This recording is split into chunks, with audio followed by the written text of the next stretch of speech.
What's happened?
Ah, Clive.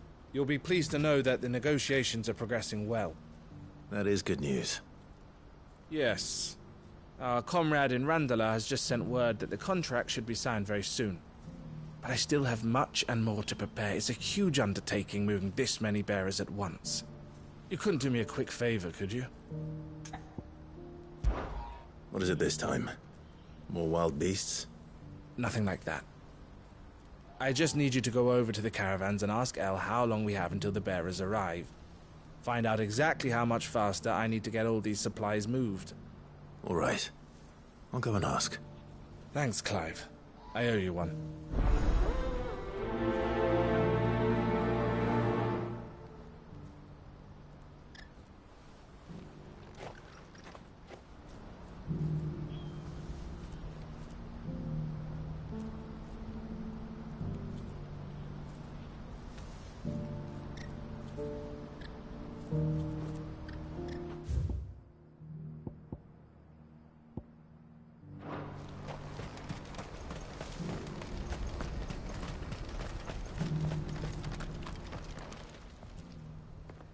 Don't blame yourself, El.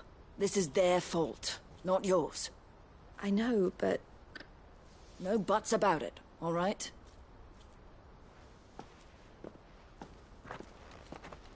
Is something wrong? Vonnie came to give me a message from our intermediary. The talks with the Republican Army have fallen through. They've reached an agreement with the Silver Peak Consortium instead. Though prices have fallen of late, we deliberately offered above the going rate to try and deter other bidders. But the Consortium offered double what we did, and the Army jumped at the chance. And you had no opportunity to make a counteroffer? None at all. And we were so close. El? What's happened?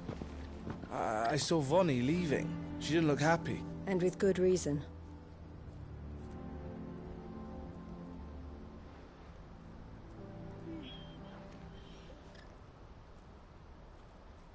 But I thought we were the only ones the Fist was speaking to about the bearers. How did the Consortium even find out about this? It's not so surprising.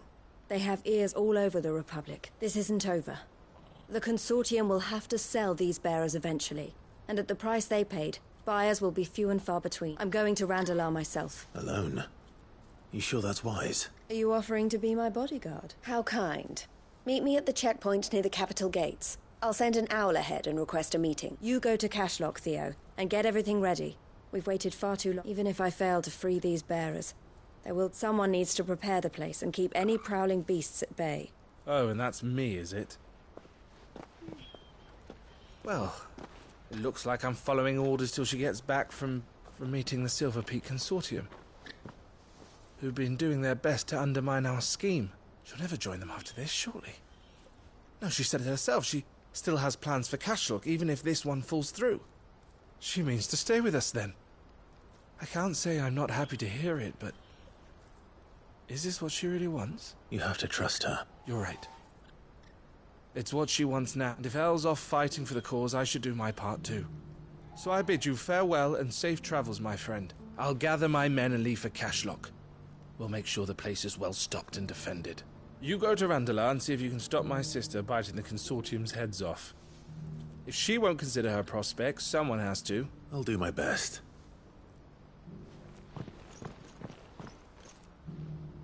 All right. To Randalar, then. And better not. Eloise waiting.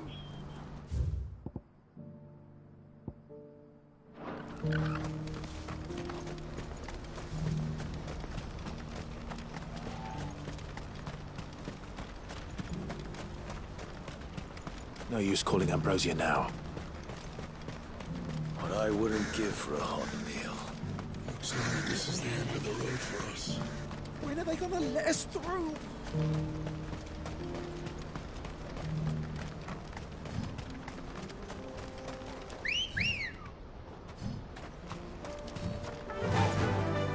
Faster!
I hope I didn't keep you waiting.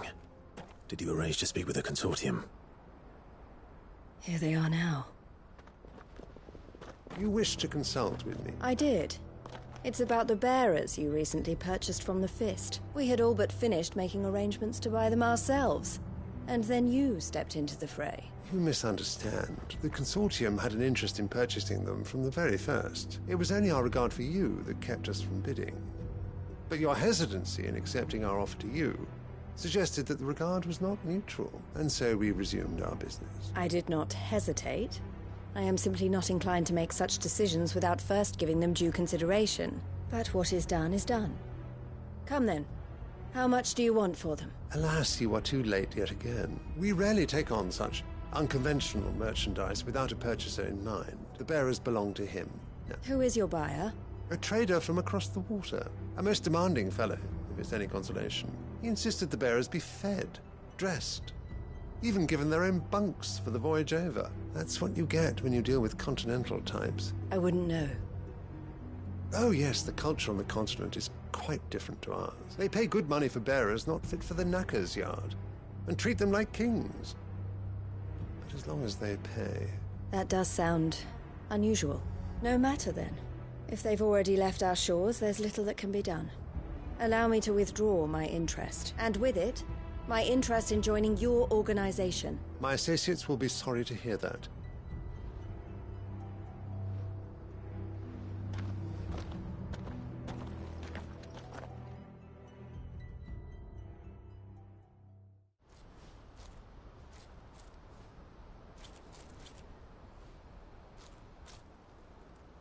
I'm sorry you weren't able to save them. As am I. But I only have myself to blame. He was right, you see. The Silver Peak Consortium did intend to buy those bearers before I did. Their representative hinted at a possible purchase when he came to recruit me. I feigned interest in joining them in the hope he might be encouraged to tell me more. And he did just that. As soon as he left, I sent my own offer to Randalar. So you never... No. I entertained the Consortium's proposal solely so I could learn more about those bearers. But I was a fool to think they wouldn't find out. I knew exactly who I was dealing with. You tried. I did. And if what he said was true, the bearers are to be well treated. Which is something, at least. But they deserved more. I wanted so badly to see them freed. Eloise! Eloise! Word from Cashlock. The village is under attack. A pack of beasts have come down from the mountains, and there's a dragon at its head. Theo and the others are trying to hold them off as best they can, but the odds are against them. They need help, and fast. Theo! I'll go on ahead. Thank you, Clive. I'll gather some men and join you there. Just... make sure he's safe.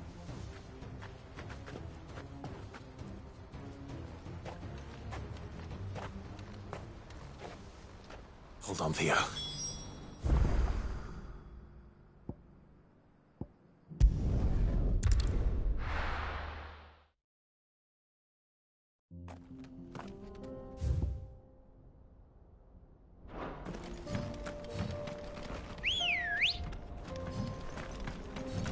Let's go. Fly, Ambrosia.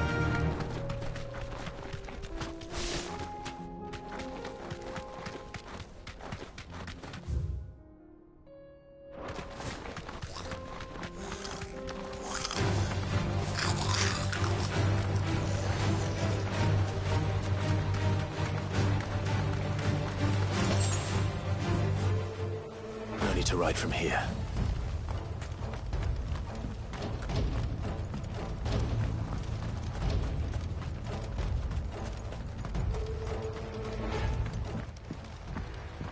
Where's Theodore? Upriver! He led the dragon that way to keep it from the village. But the whole area's flooded with ether. We just have to pray he makes it out in one piece. I can do better than that. Torgal, with me.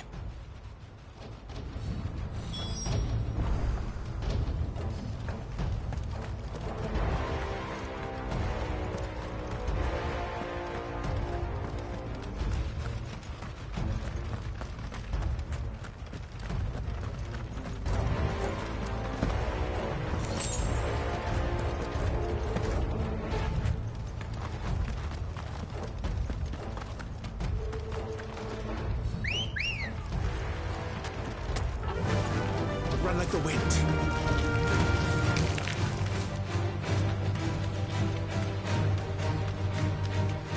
Where are you, Theo?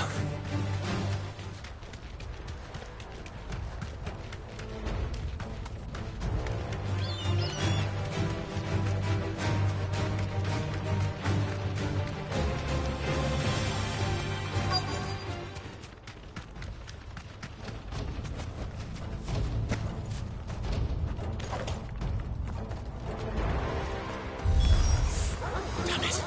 The ether's too thick. These creatures have already turned.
I can't waste any more time.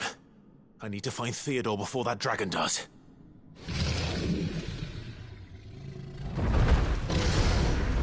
Looks like it's found me. This thing's turned as well.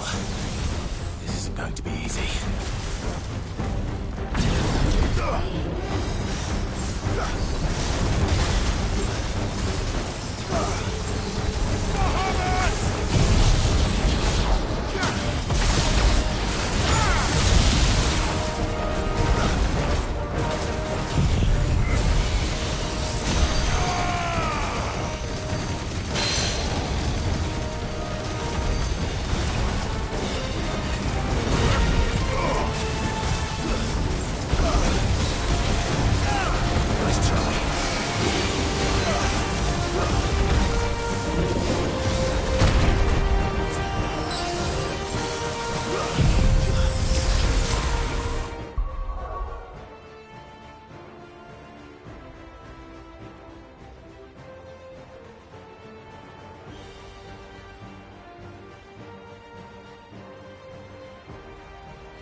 Clive?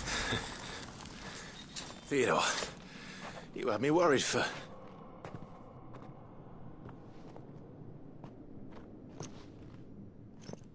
We have to get you out of here.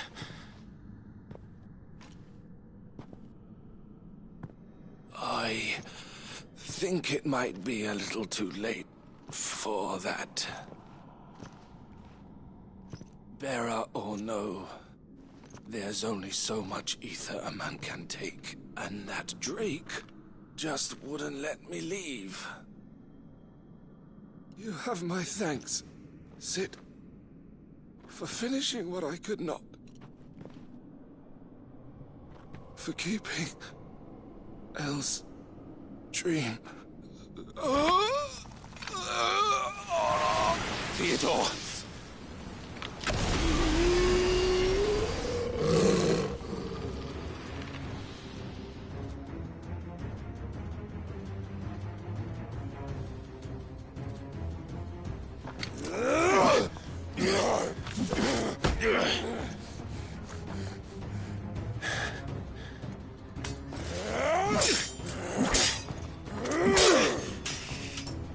Don't make me do this. Stop it, Theo! Stop! Stay back, Eloise! He's turned. And so will you!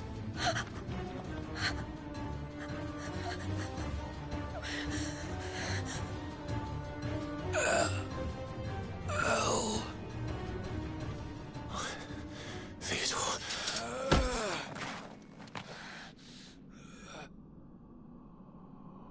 Take care of my sister.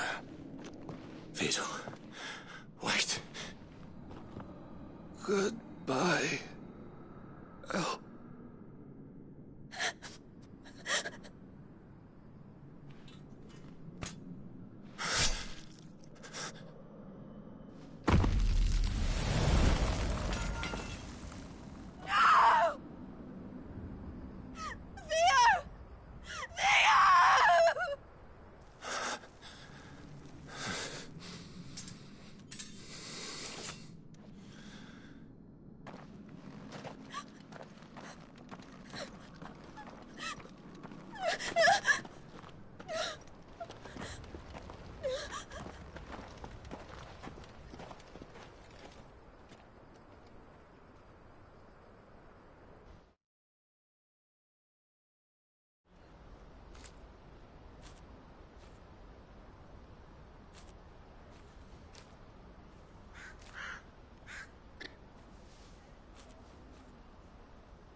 Thank you, Clive.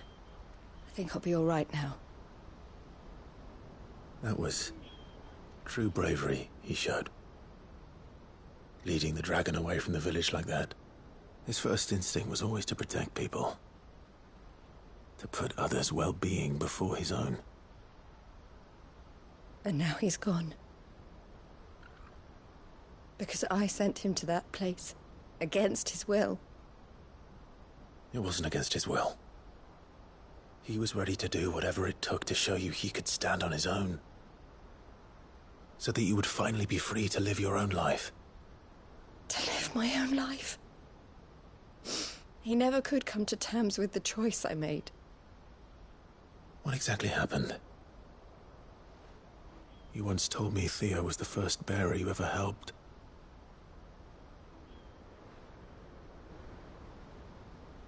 We grew up in Canva. We were born to one of the great trading houses. And I was chosen to inherit the family business. I had my father's head for figures, you see. Theo did not. While I studied the art of commerce, he played at soldiers instead.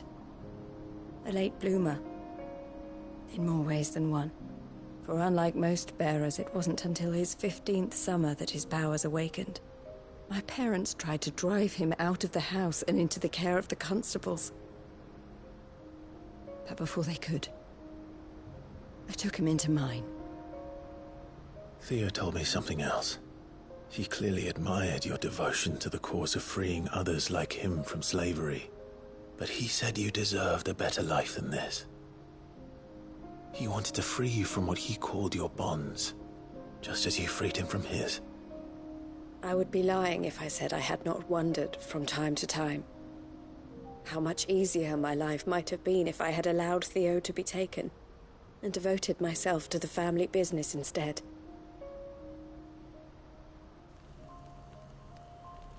But I have never regretted the decision I made. Being with my brother meant more to me than tradition or reputation. I only had to look at him to remind myself of that night and the choice I made, and the fact that I would make the same choice again in a heartbeat.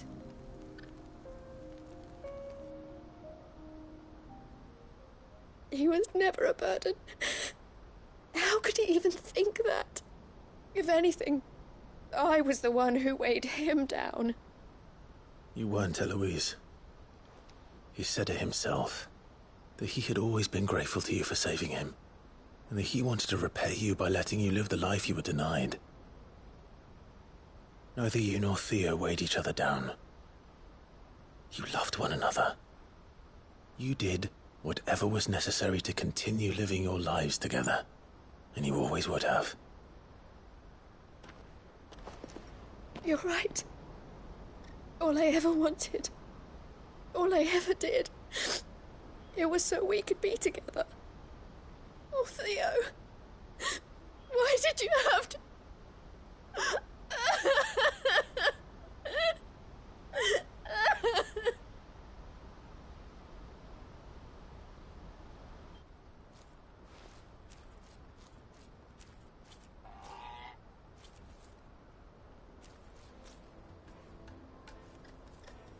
I know Theo wanted me to move on, but I'm staying here at the Crimson Caravans to continue our work. We can make a difference here.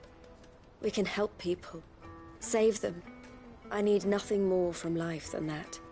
So I'll carry on doing what we do, ensuring that goods, people, bearers get where they need to be, bringing smiles to people's faces just like we always have, and to Theo's, wherever he is. This is the life I have chosen. The life I will always choose. I've made a choice of my own, to continue helping you however I can, whenever you need it. Thank you, Clive. Let's go on together then, for Theodore.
Good girl.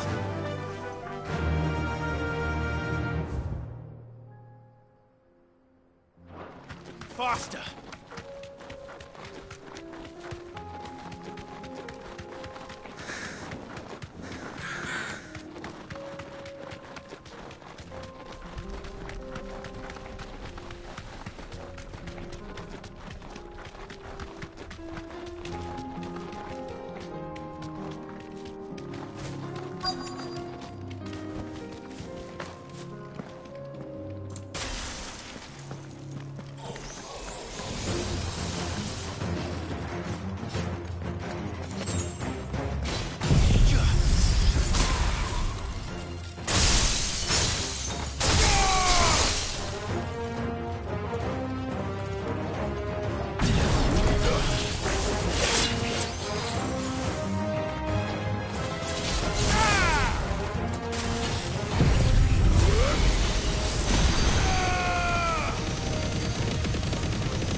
That's all of them. Owain can uncross his toes now.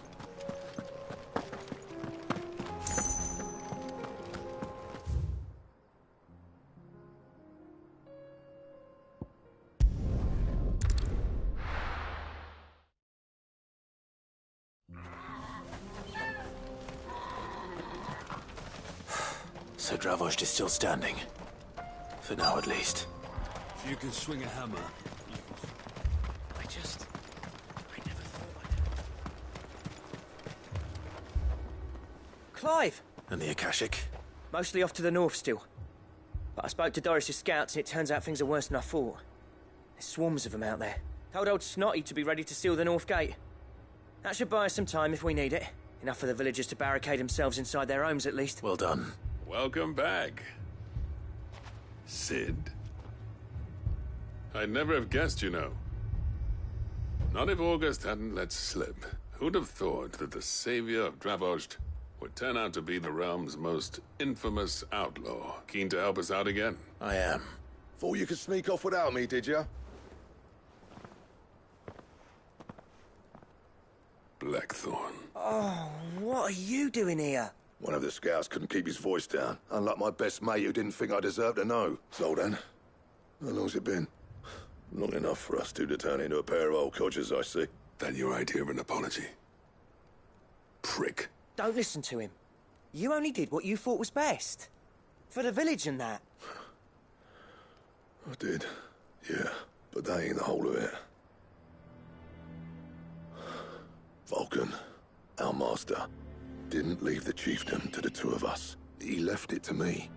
The best blacksmith in Dravost, barring himself, of course. Bloody stupid tradition, in my opinion. If someone's got talent, you should let them practice their craft, not ask them to settle petty feuds and barter for grain. Our master wasted half his life that way. I wasn't about to let that happen to me. So you wasted half of mine instead. You're what Dravost needed. Under me and my precious ideals, this place wouldn't have lasted a year. So I left to devote myself to the work and spare you lot the consequences. I may be a selfish prick, but I only did what I felt I had to. What you had to do was your duty! Even if it meant we all starved? Enough. This is no time for bickering. You can finish beating each other up once Dravost is safe. Fine. I've said my piece anyway. Yeah. So have I. Sorry, Clive. I shouldn't have stuck my nose in. We're short enough on time as it is. Still, give us a mo, would you? I need to get my head straight before any of them Akashic try to bite it off.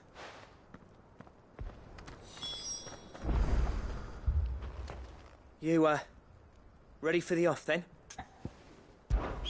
We can't afford to waste any more time. Right you are. Might be worth having one last word with the scouts, though. Don't want any nasty surprise. Oh, and Blackthorn, you and Zoltan might be better off staying inside the... Akashic on the move. How close are they? Within sight of the walls. And there are more coming up from the mine. What was I saying about nasty surprises? They'll wash right over us if we stay out in the open. We're pulling back behind the gates. Good idea. Get yourselves inside, but keep your weapons handy. Understood.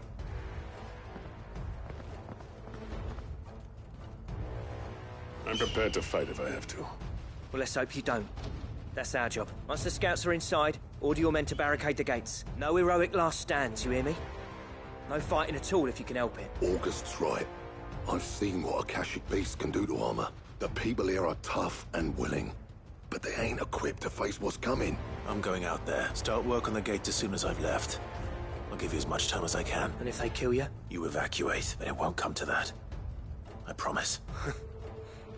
Take good care of Dravoj till I get back. Leave it to me, and give those things what for, yeah?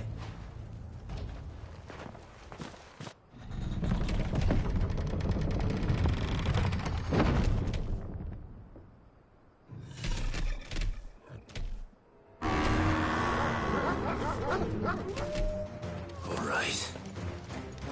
Which one of you's first?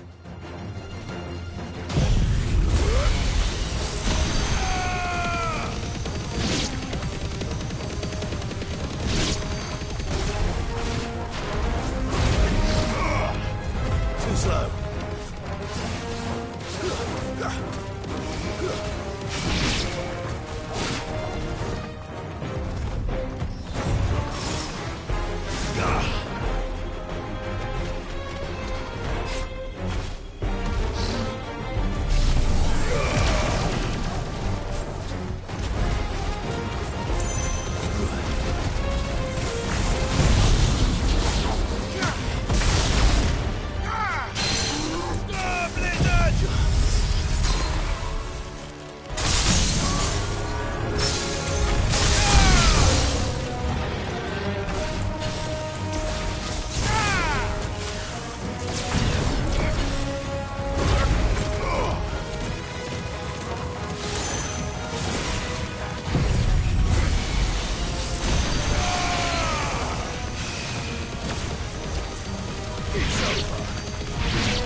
Is that it?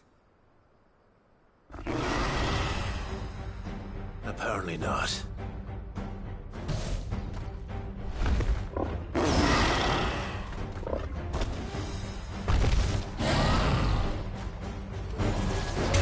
You're not getting past me.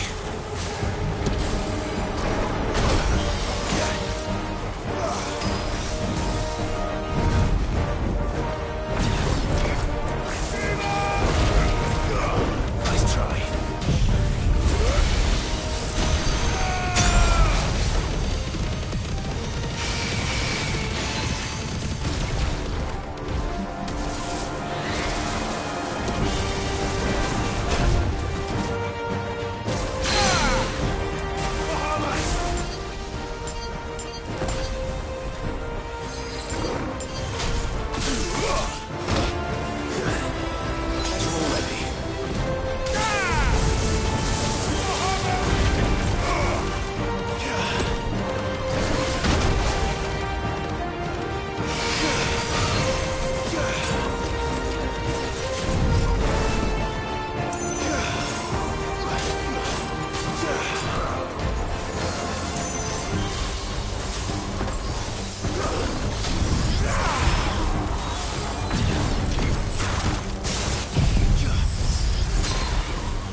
Now, the question is, did I miss any?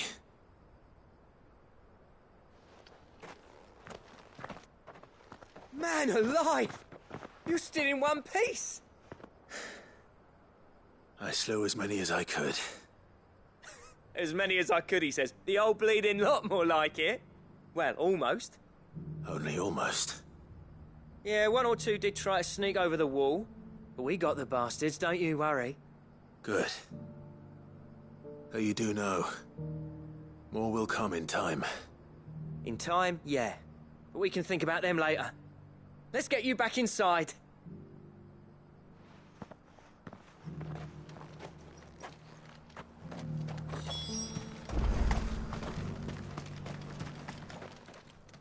Sid!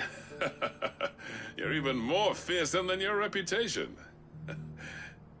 Enough to give those Akashic monsters nightmares. I almost felt sorry for the wretched things. But mostly, I felt grateful. Dravoged won't forget what you did today. I'm afraid I've only delayed the inevitable. There's no getting rid of that ether flood. Meaning that any living thing which stumbles into those mines will end up clawing at your walls again. And that's if the flood don't spread. If it does, well, I hate to say it, but the village's days are numbered. That may be, but we're staying just the same. With ether floods springing up all over, it's no less safe than anywhere, and more importantly, it's our home. We'll fortify the gates to the north, and I'll see that they're guarded day and night. All right. Then we'll give you a hand shoring up those defenses. As for you, Blackthorn, that's twice you've turned up when Dravos needed you. So, thanks. I shouldn't have stayed away so long. And I shouldn't have left without talking it over with you first. Too bloody right you shouldn't. Though I doubt I'd have listened. I always envied you. How you made everything look so easy when, for me, it was anything but. You leaving gave me the perfect excuse to hate you. And from that day on, I never once stopped to wonder what it would have been like if you'd stayed. But what you said earlier, it was true. You'd have been the death of this place. Finally, something we can agree on. I hope you see the sense of it eventually. You kept this place alive. Alive, perhaps. Wealthy even, but Dravos isn't what it once was. Our work used to be the pride of Dalmekia. Now, we churn out the same rubbish day after day because it's easy and turns a profit.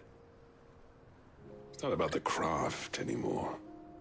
I wouldn't send my sons to war wearing the shit most of our smiths are making. I've kept working, honing my skills, trying to lead by example, but no one sees the point. The average castle apprentice has as much passion for the craft as our current lot. Come back to us, Blackthorn. Remind Dravosht what a true master blacksmith looks like. I'll even man those bellows of yours if it means we can work at the same forge again. That's a kind offer. Kinder than I deserve. And I wish I could accept, but I'm needed elsewhere. There's people who trust their lives to my steel, and I daren't let them down. Fair enough. But that doesn't mean I couldn't visit from time to time. Let's see if we can't rekindle this town's passion for the craft, shall we? I'd like that. Just be sure to tell Snotty to let me in the next time I come calling, yeah? Knowing him, he'd let you in anyway. Blackthorn. The Master Smith turned outlaw, back in my good graces. I never thought I'd see the day.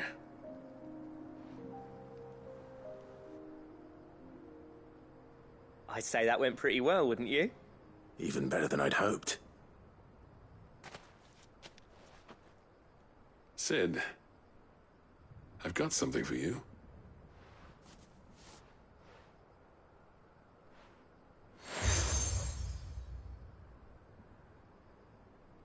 And this is? A token of our lasting gratitude. But I'm of a mind to make you a far grander gift. Designs for a certain sword have been passed down from chief to chief for generations. Now hold on, Zoltan. There's a reason no one's made that blade in centuries. There's not been a craftsman equal to the task. I'll admit your cinders make impressive steel, and I've learned to own an edge Odin will be proud of. But the engravings on that thing are enough to make a jeweler cry. And they're not just for show, either.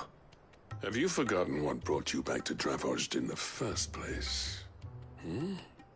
A certain ring? I knew I'd never surpass you with the hammer and tongs. So I turned my hand to a different kind of metalwork. Between the two of us, I'd say we're the equal of any master craftsman ever to have graced a forge.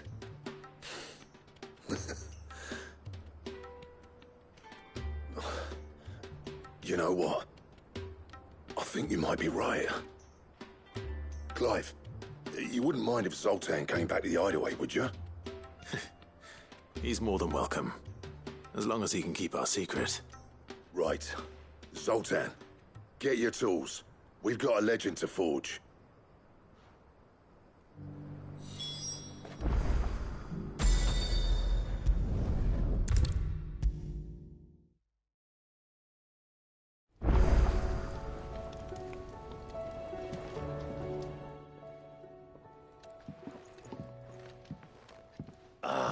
The man himself. We were just about to make a start on that sword I promised you. It's funny, but none of this would have been possible without your help. You remember Camille? We'll be using his leather work for the grip. The steel, meanwhile, will be tempered in a fire, burning the cinders you charmed out of old Zoltan here. And that whetstone from the Outer Isles, that'll be what gives the blade its edge. And the final flourish will be my talented colleagues' engraving. A team effort led by the greatest blacksmith alive. Now, save that talk till the thing's finished, yeah? Right. I'm ready if you are. To the bellows it is, then.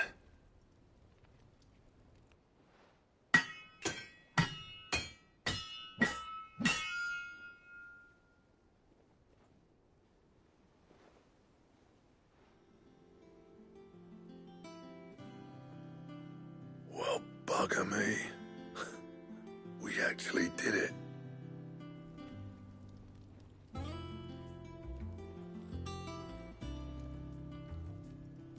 The sword to end all swords.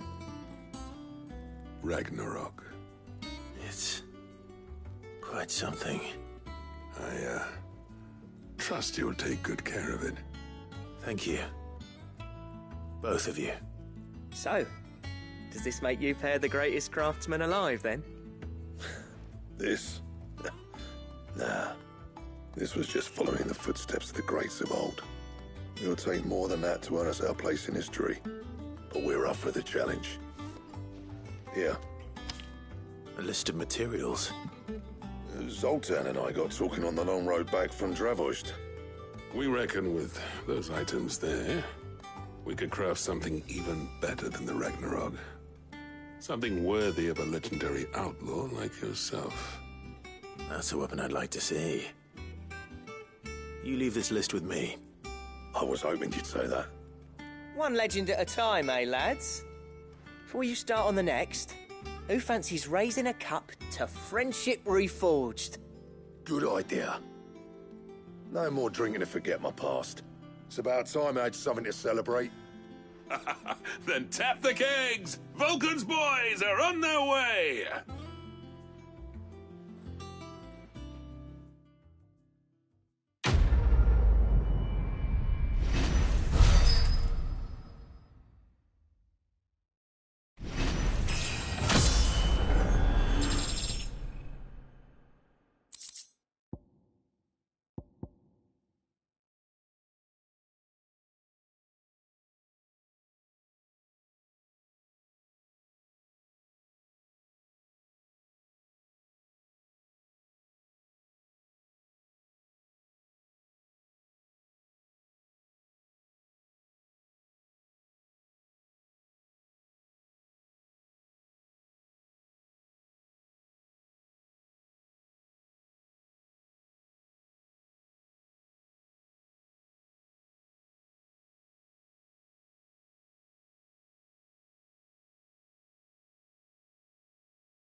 do I owe the honour? So, will it be?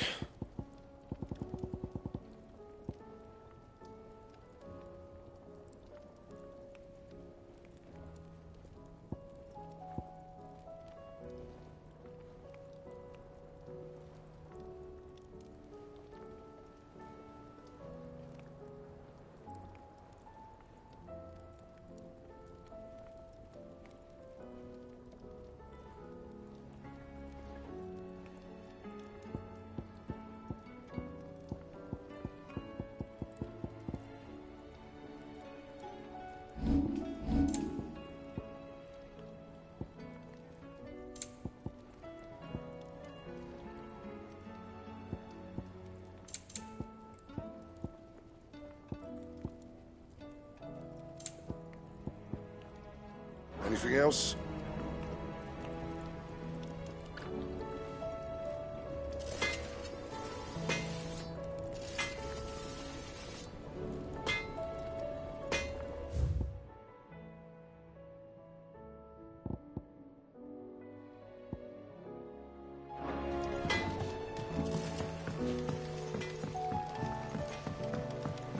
Have you tried Molly's lemon tarts? I've never had anything so delicious.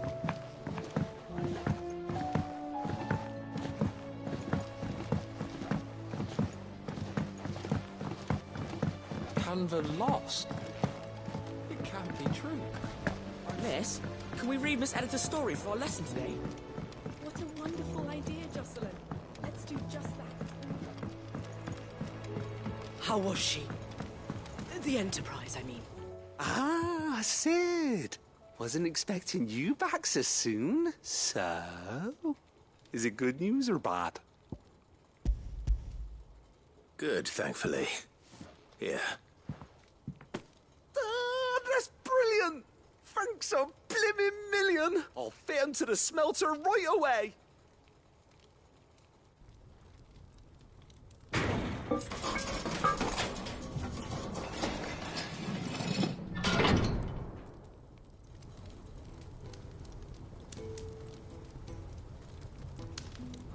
May I present to you the Telemon Furnace? Ain't bad, is she? She's a beauty. You saved my bacon again, Sid, and I ain't about to let your good deed go unrewarded. It's fine, really. My bag's flexible enough already. Oh, don't say that. I'm sure I can make a few improvements to it yet. You could just buy me a bigger... How about that clasp? Looks a bit stiff. Reckon you could loosen it up and make some more room? And I reckon I know how. With a new alloy we've been working on. The Telemon Furnace is a metal, see? So it's lovely and strong, but it's also, well, stretchy, if you can believe it. Stretchy metal. Well, if you insist. That is the spirit. You'll love it, I promise.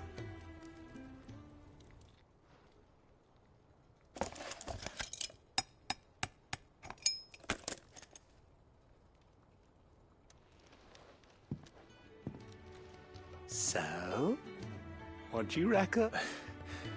It's actually quite ingenious. Thank you, Owain. Shh, don't mention it.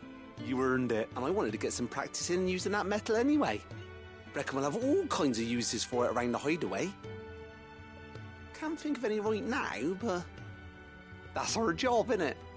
Dreaming up new ways to make life easier around here. Maybe even out there, too. One day, the whole world's gonna know about the inventions you've helped us put together. That bag of yours will be the first of many. You mark my words. They'll hardly believe their eyes, I'm sure.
You've seen more of the world these past 5 years than most.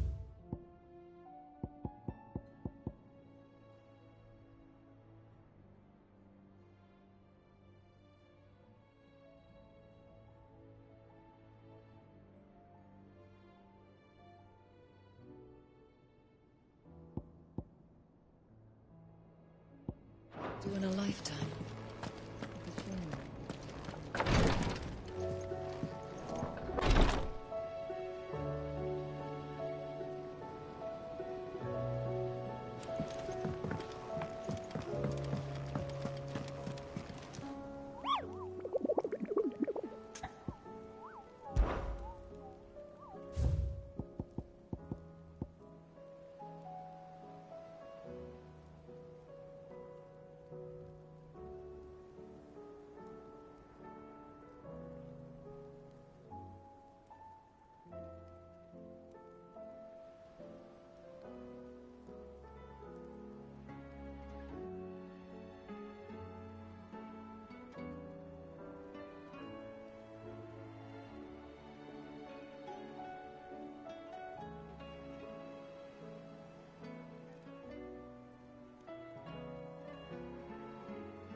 Lord Rosfield, is there aught the Undying might assist you with this day? Perhaps.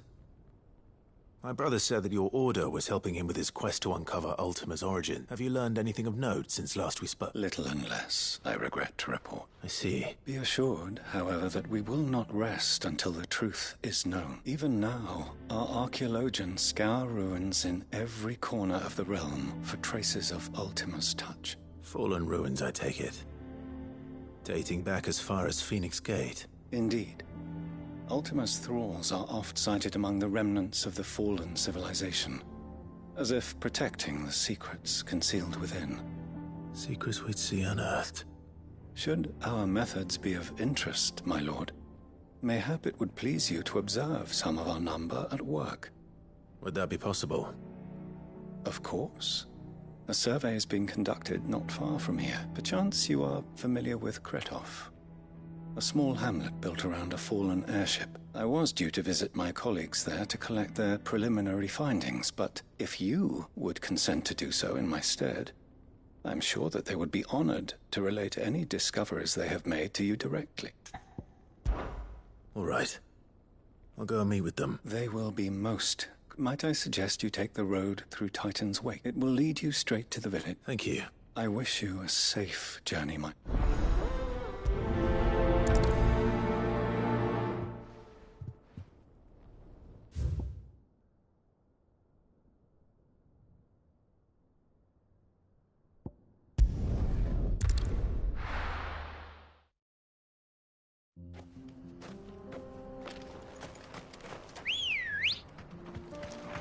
Good girl. Run like the wind.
Ready, girl?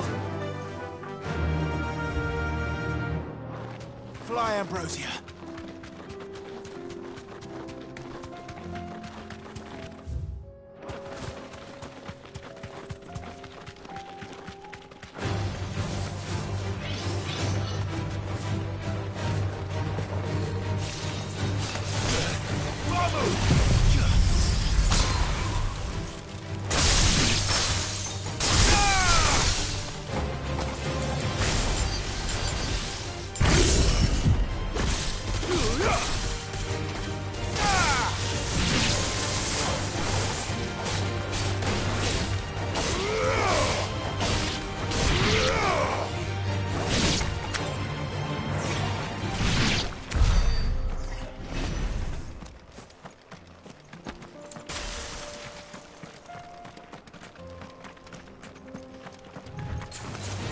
No mistakes.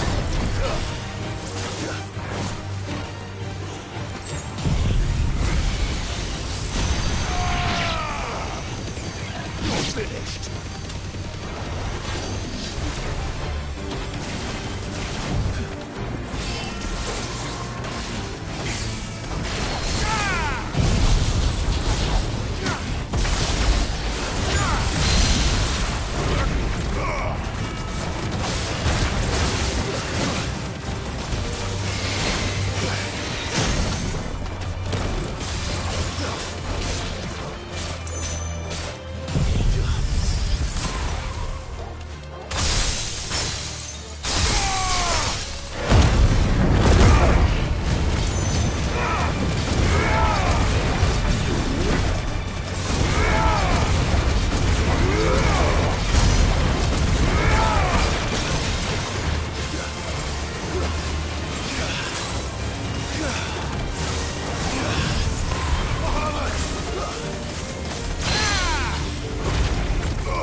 All right.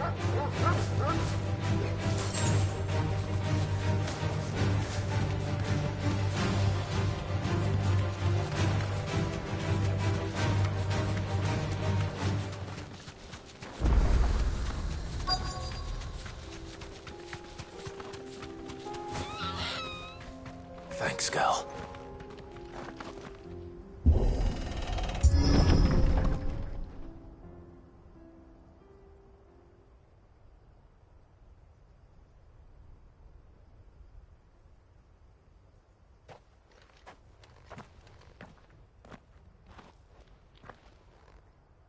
Oh no.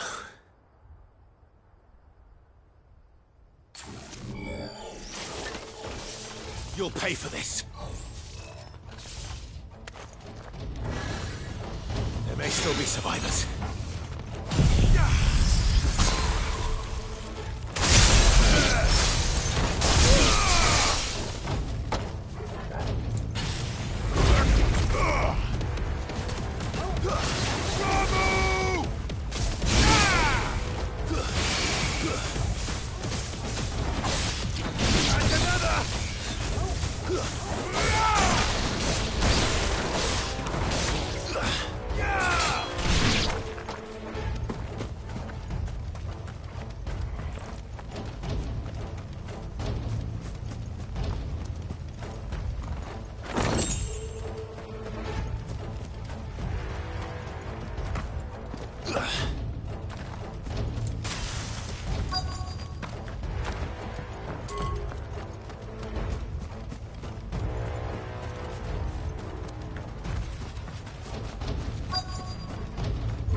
Whatever that thing is, I'd say it's their leader. Let's try. Too slow.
Should have stayed in the past.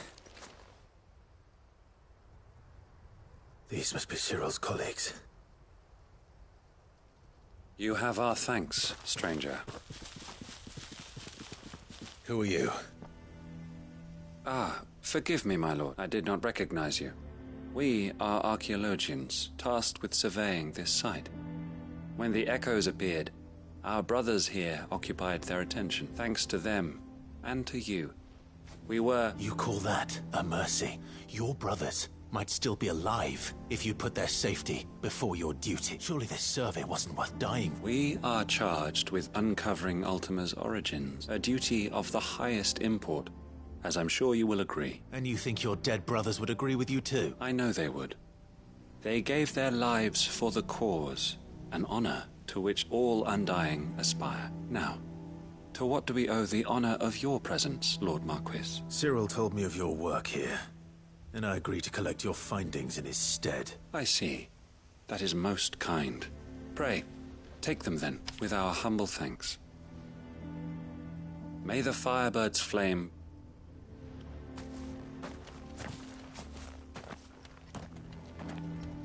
It's one thing to lay down your life for another, but for a survey...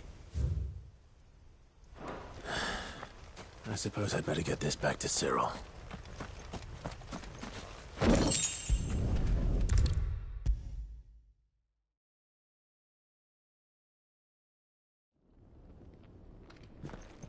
Ah, you are returned, my lord.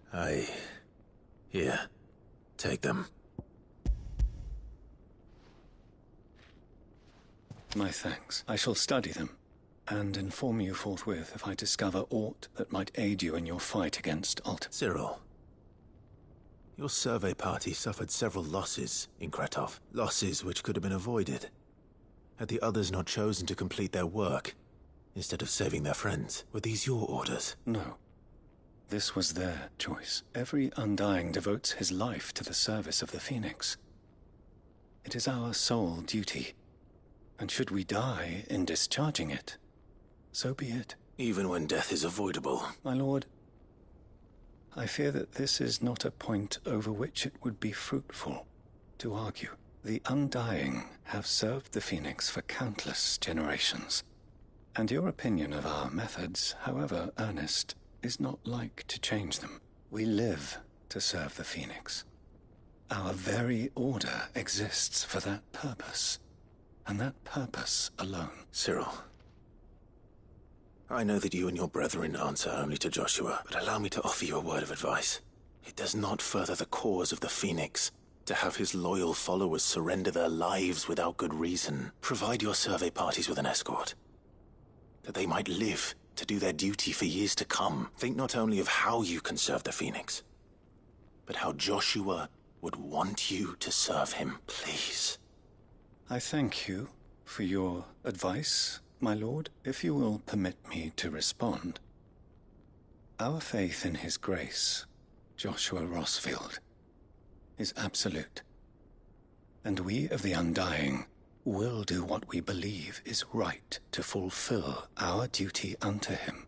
As first shield to the Phoenix, I am sure you understand what it means to do one's duty. I do. Then we are of the same mind. And it is my hope that we may continue to do our duty together.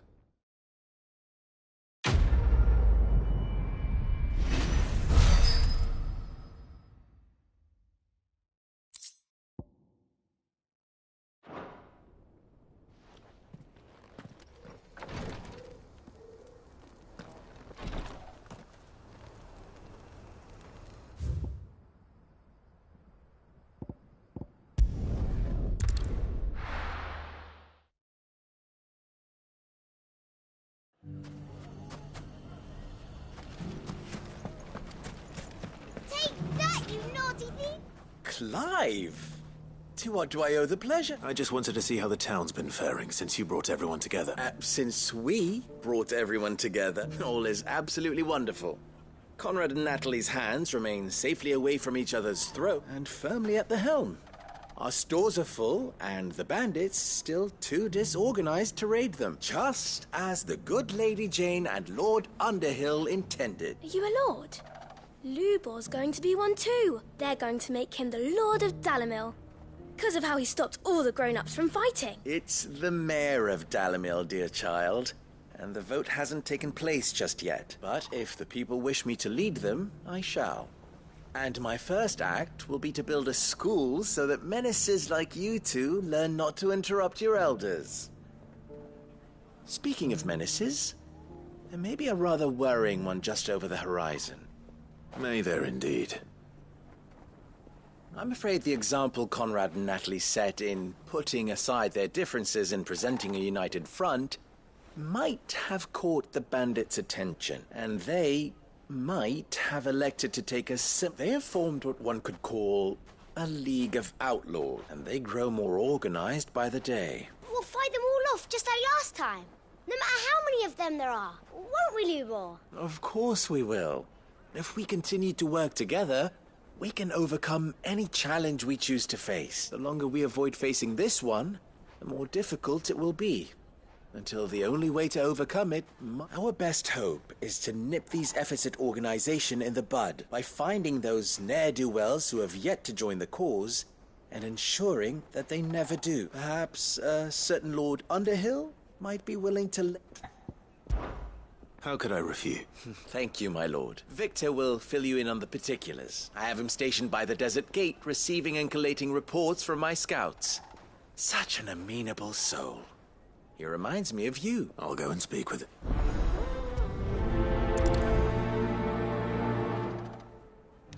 What's the difference between a lord and a mayor? That's easy. One of them swings a sword, the other forges them. A League of Outlaws. Sounds like we have some competition.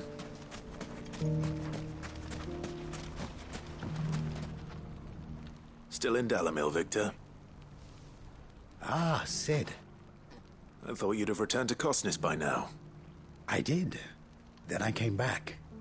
I've developed something of a fondness for the place. And having worked so hard to see it saved from one fate, it would seem remiss to abandon it to another. A sentiment Master Lubor certainly isn't shy about exploiting. Hence my doing his bidding yet again. You're not the only one. What does he want you to do? He asked for my aid in putting down the bandits, and he said that you might be able to help me find them. Then you've come at just the right time. I was on my way to speak with Conrad about how to organize our forces. There are more camps in the vicinity than we can safely strike at once, but we must strike together And we must strike soon at as many camps as we can. We can't give this league of theirs time to rally its forces. All right. Which camp shall I take? There's one upriver. Just out there, across the dune. Leave it with me.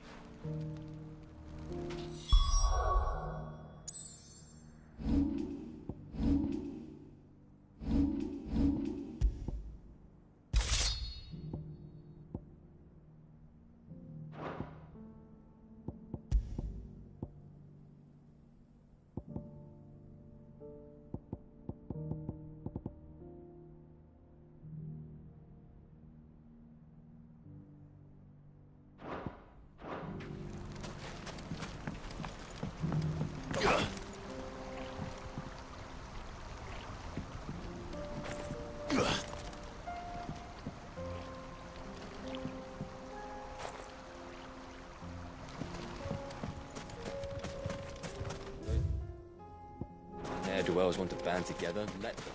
There'll be no match for us. Fly, Ambrosia.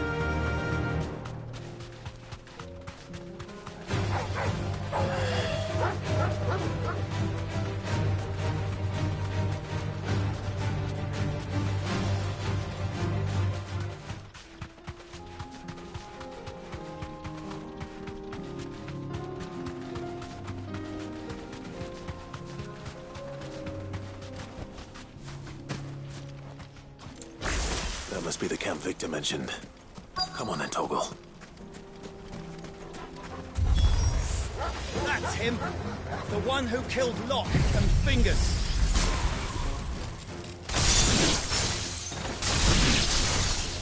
Take his head off!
I'd better let Victor know. Sid, where are you?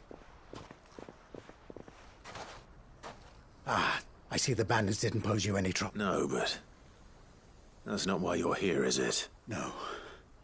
Something's happened. What is it? The whole town's in uproar. They're saying that Lubor is a bearer. What? Seems that one of our parties wasn't as thorough as they should have been. They let one of the bandits escape, and his escape route took him right through Dalamil. Some of the children spotted him, and he was about to silence them. And when Lubor felled him with a bolt of magic and without a crystal. But that's not possible. It is, if he's a bearer and has been hiding it all these years. Which is what people are saying. If he has, well, I wouldn't blame him. No man is branded by choice. Still, all those people see is a man who's lied to them all his life. One who was made a leader of himself when the world believed he should have been a slave. Fuck. I don't know where we go from here, but I know one thing.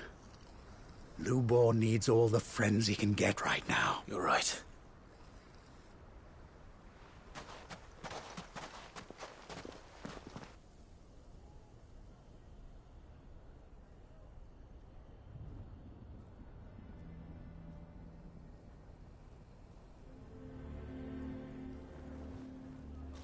And now everyone knows. I made it a habit to keep a crystal close at hand for just such an occasion. And when that occasion arose, I forgot to reach for it. Well, it was bound to come out sooner or later. We're sorry, Lubor. We tried to keep running, but we just couldn't anymore. There's nothing to be sorry for. I rather enjoyed playing the hero for once. All that matters to me is that you two are safe. Look at him talking to his betters like it's nothing. All lies, I'll wager.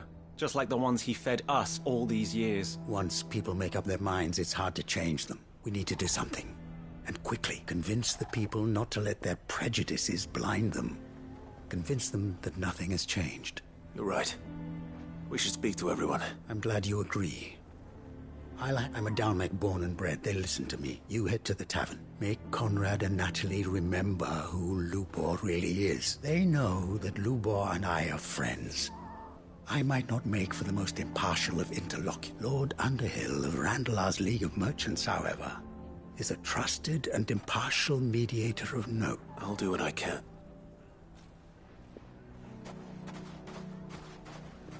Lubor, stay here with the children. I can't promise anything, but we'll try. And that is all I can ask of you.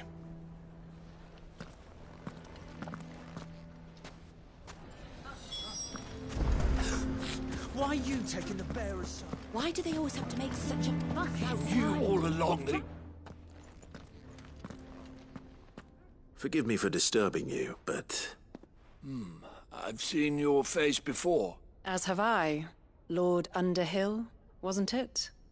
Of the League of Merchants. That's right. I wanted to speak to you about Lubor. The rumors that he's a bearer. All true, I'm afraid. He'll never be mayor now. Not if I have anything to do with it. But what of his wares? Bearer or no, his steel is highly valued throughout the Republic. In this, at least, he's done the town a service. Might that not earn him a little leniency? Leniency? He pretended to be one of us when he was laughing behind our backs all the while. I'm sorry, my lord, but he lied to us. He lied to you. He cannot be trusted. So what do you propose? Will you drive him from his home? Close his forge? Perhaps. That is a question for the people of Dalimil, and they will thank you not to get involved.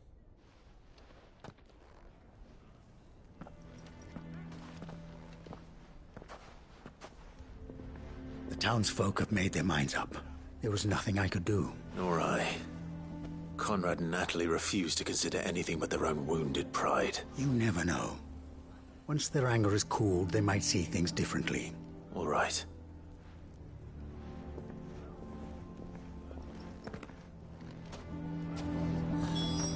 Why the hell would Victor take the bearer's side? I assume the situation is hopeless? There's still hope.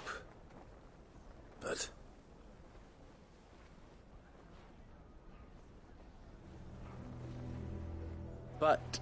perhaps not in this lifetime, I think it's fair to say. You mustn't think like that, Lubor. Give them time. They'll come around. We'll talk some sense into them in the end. You'll see. No, you won't. And your efforts would be better spent elsewhere. But Lubor... Rosina would often tell me that steel does not lie. That a blade is a reflection of the smith who forged it. To yourself be true. That was her point.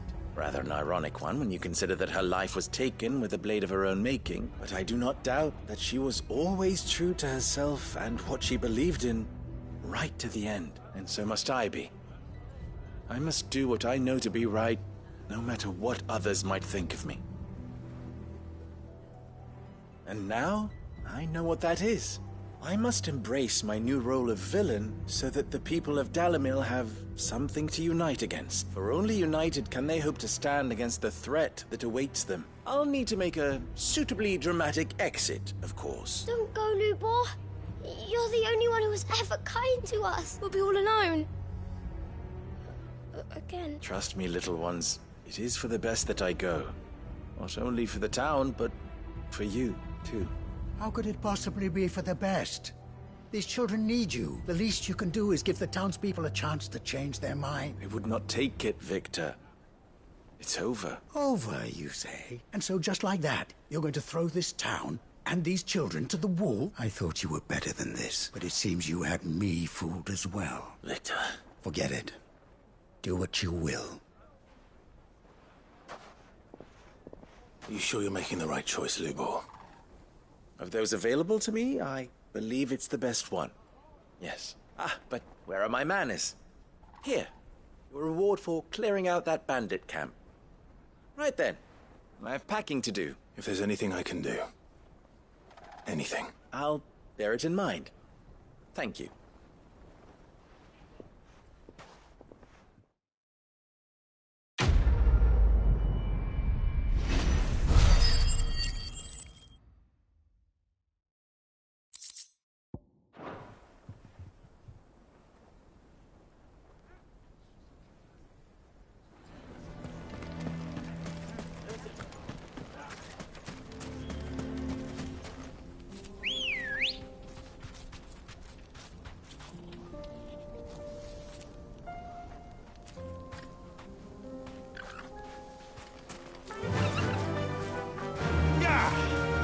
How the hell did that bastard get through the desert gate?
Sid, you didn't happen to see anything out of the ordinary on your way here, did you?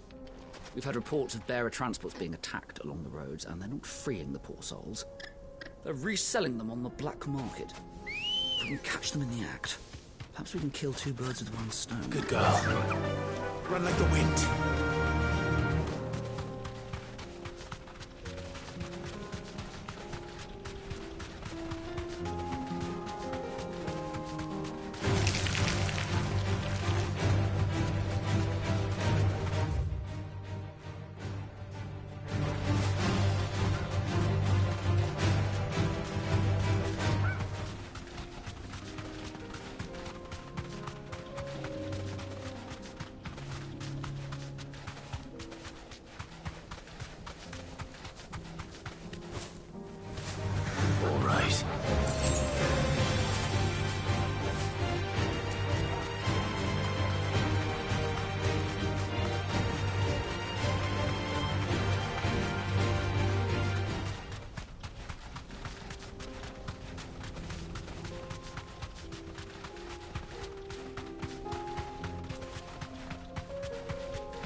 not going to outrun this one. Stay close, Thor.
Should have picked on someone your own size.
Karen says she'll provide what she can for our voyage to Ash, and has even agreed to forgo payment.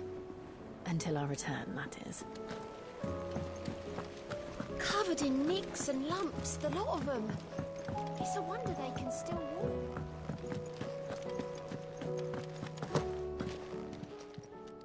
How may I help you today, Clive? Your benefactors are a generous lot. Here you are. Come again. I may...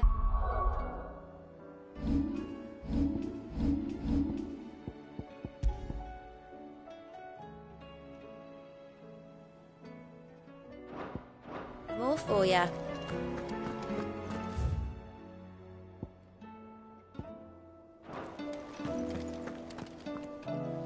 I still say it were a compliment. Say it all you like. It doesn't make it true.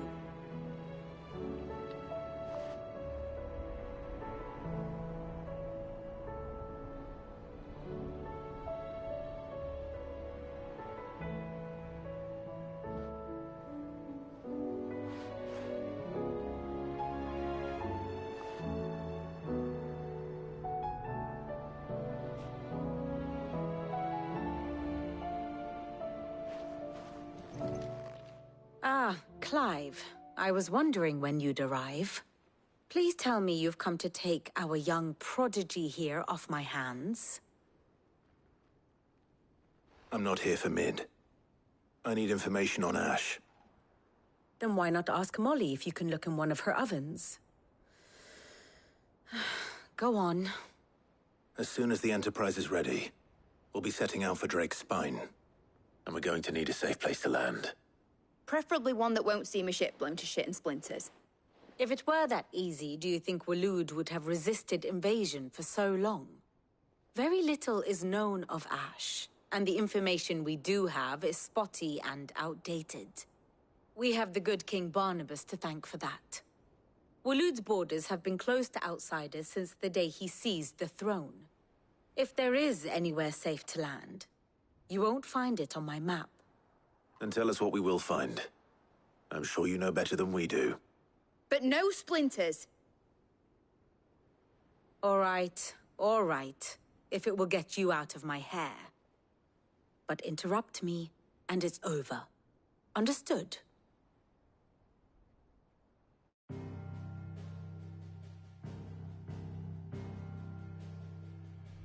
Barnabas Tharm, the one they call the Last King.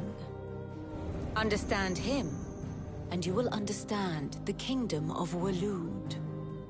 Barnabas was only a boy when he arrived from beyond the southern seas, and barely a man before he united the ragged tribes of Ash.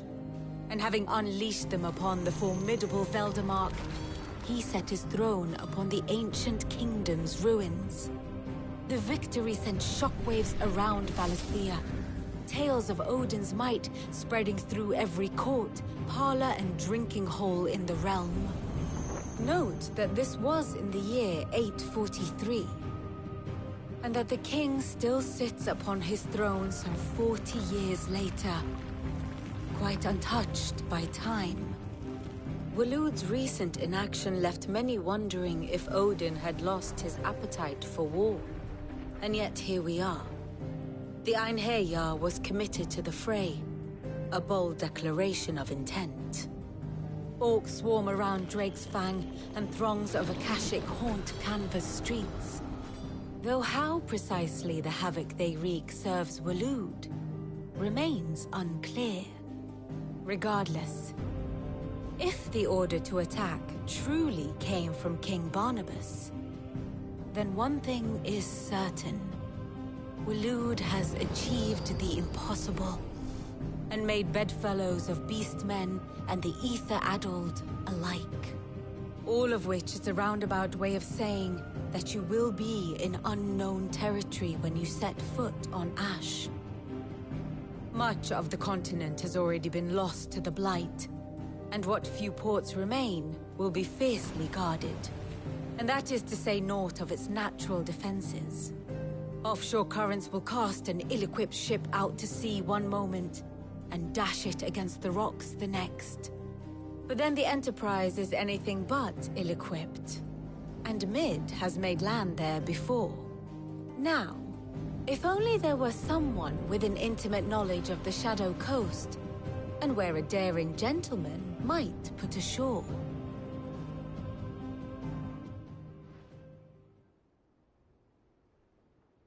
You see, Clive, you had the answer all along.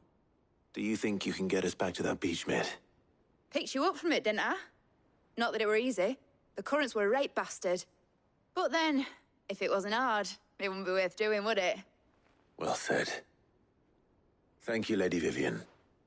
If a few morsels of common knowledge and a sprinkling of tavern talk are worthy of your thanks, I wonder what genuine intelligence might earn me. Probably more visits. Mid, I need everyone in the ale hall now. I'll fetch Joshua from the shelves. Aye, aye, Captain.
Back again? Allow me to educate you. Of course.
Study it well, Clive. Very good.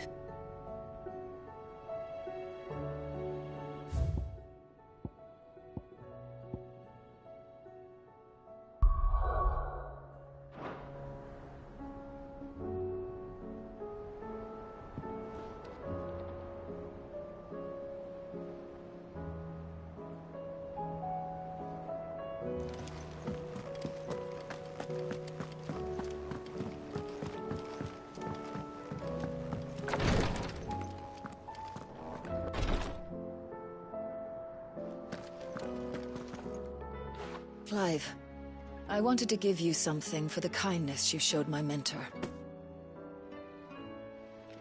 What's this? A chest of all the medicines you're ever likely to need. Seeing as you're so reluctant to come to the infirmary, I thought you might as well take a part of the infirmary with you. I'm sure it will be very helpful indeed. And Taya, try not to work too hard. And work Rodrigue all the harder, you mean? He's a quick study, but he's got a long way to go yet. I'll take that particular piece of advice when you heed it yourself, thank you very much. Besides, who else is going to see that your brother takes his medicine? Who indeed?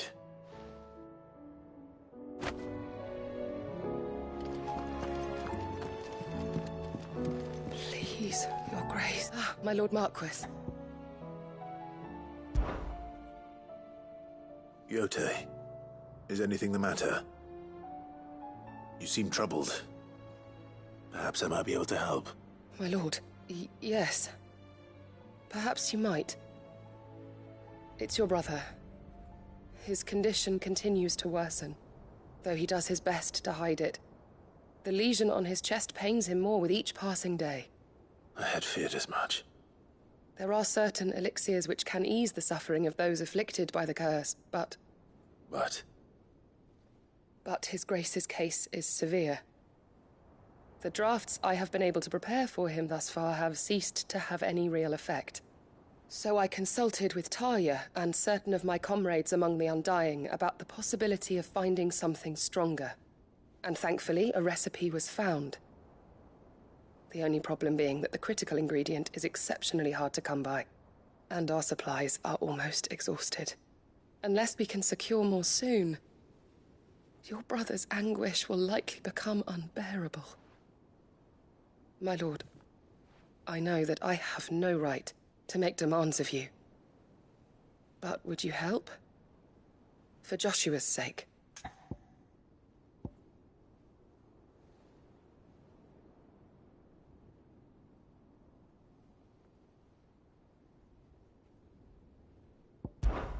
For Joshua, anything. Thank you, my lord. So, what is this critical ingredient? A rare herb by the name of stonerwort. It grows only where the ether is densest. The vigor it stores in its stems helps to counteract the curse. We discovered a patch near the aqueduct in Rosaria. But alas, yet more ether has erupted from the earth there recently, leaving the whole area flooded. The search continues for a new source. One that we might reach without being turned. So it's only that you can't reach it? Well, yes, but... Then I shall go in your stead. But, my lord... You've yet to find another source, correct? So for now, the aqueduct is our best hope. Besides, I'm a dominant. The ether can't hurt me. Well, if your stonerwort is easily identified by its blood-red blooms, search around the aqueduct, and you're sure to find... I shall remain here and prepare the other ingredients.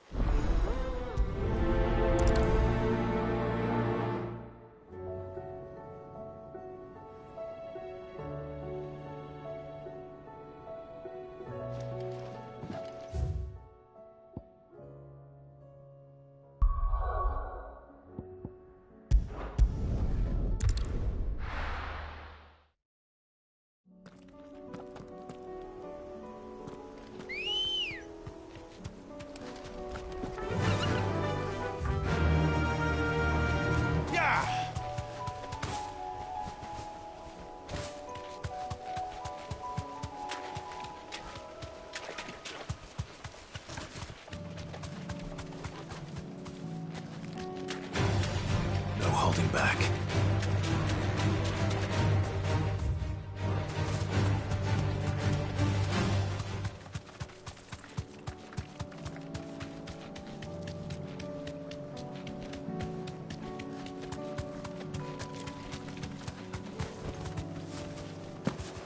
Here's the aqueduct.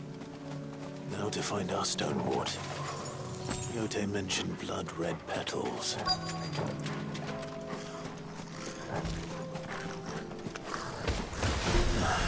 Just my luck.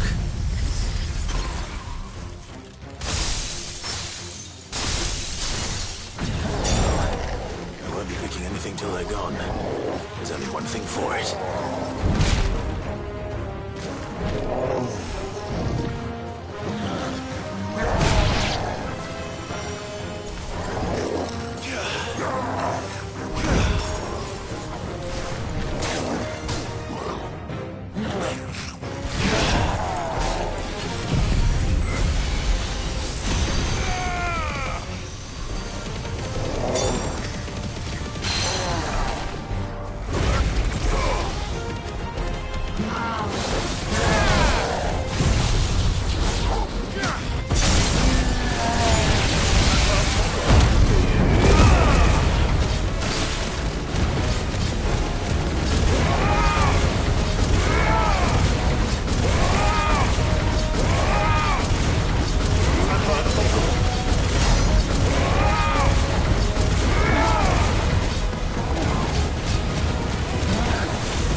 Here it is.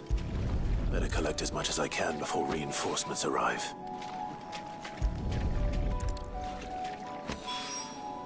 Right. That should do it. Let's get these back to Yotei.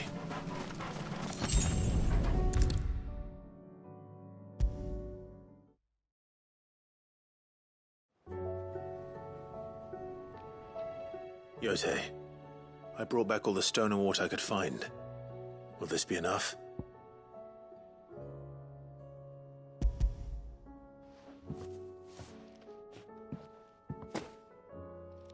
Yes, my lord. Thank you. I'm sure it will serve us until we can find another source. I'm very glad to hear it. You and His Grace are very much alike, you know. You think only of how you might help others, and never of the danger to yourselves. No more than you have minding my brother. You've risked a lot for him, and I thank you for it. I am honored that you should say so. But I beg you, my lord, do not give too much of yourself for the sake of others. We could not afford to lose you. I'll keep that in mind.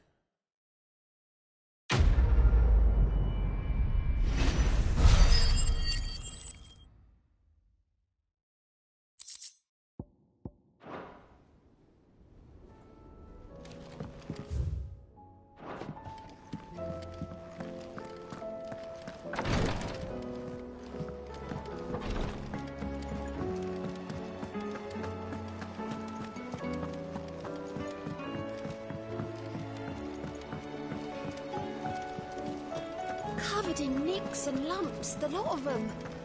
It's a wonder they can still walk.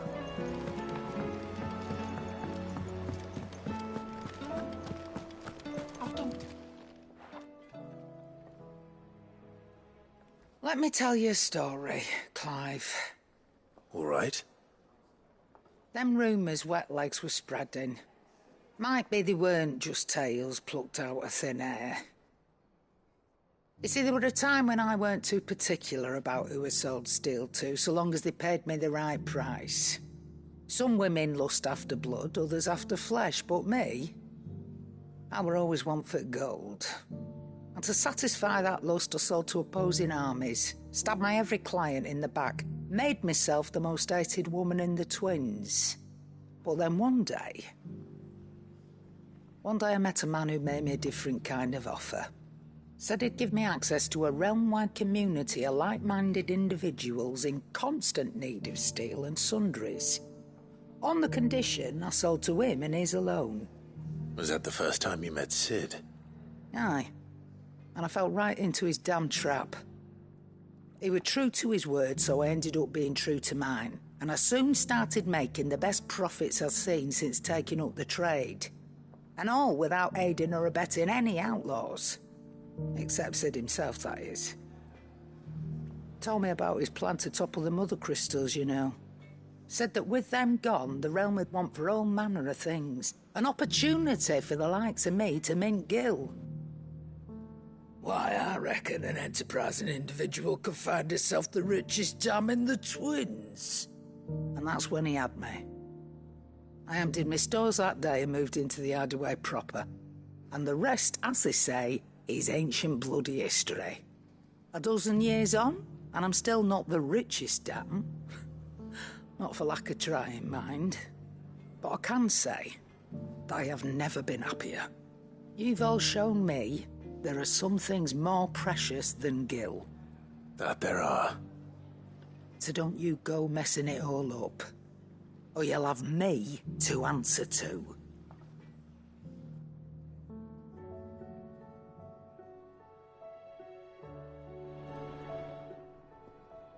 Aye, it's a dangerous world out there.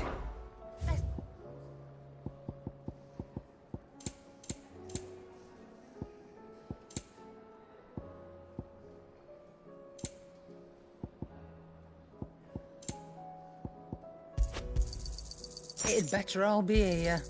You'll not find a better price than that.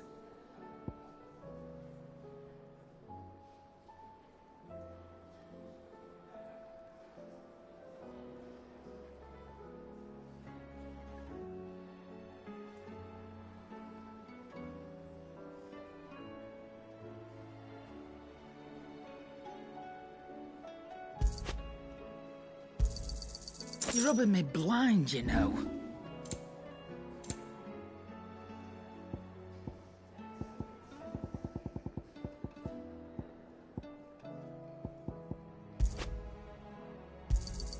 You got out else?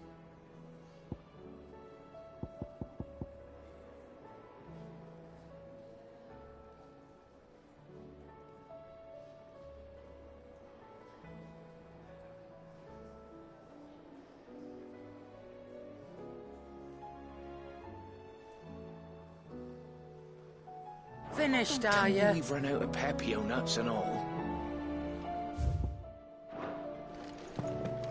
The stew's awfully thin these days. What do you expect?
What do you recommend?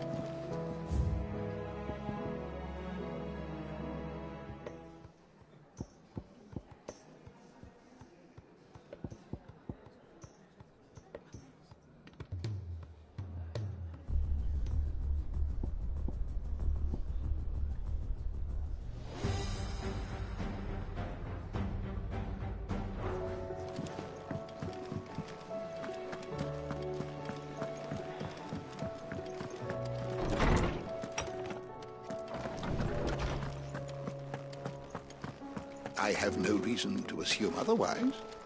Well, then that changes everything. Clive, you must listen to this.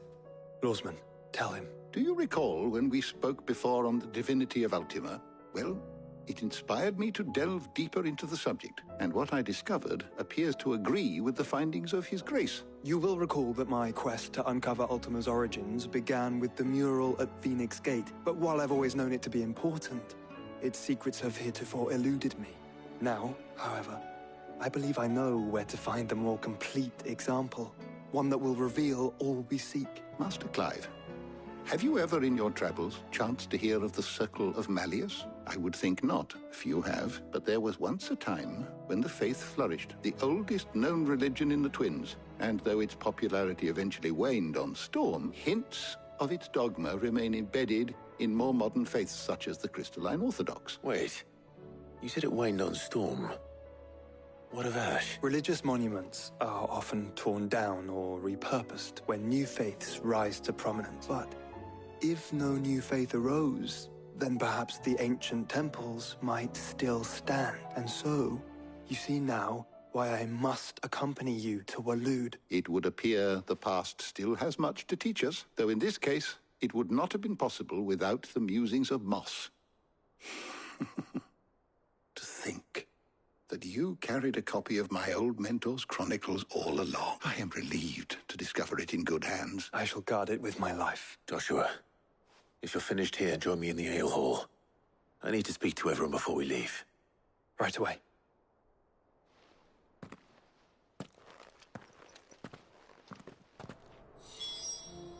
If it please your grace, might I one day... Mid said I could borrow ride the Enterprise Chronicles? next. For a short while. No, she didn't. Of course, She those said men I Hippocrates.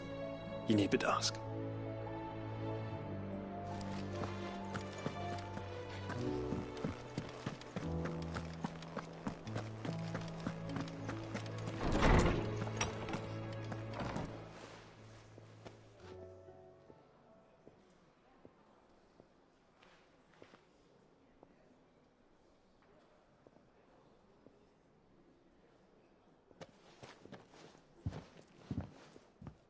My apologies.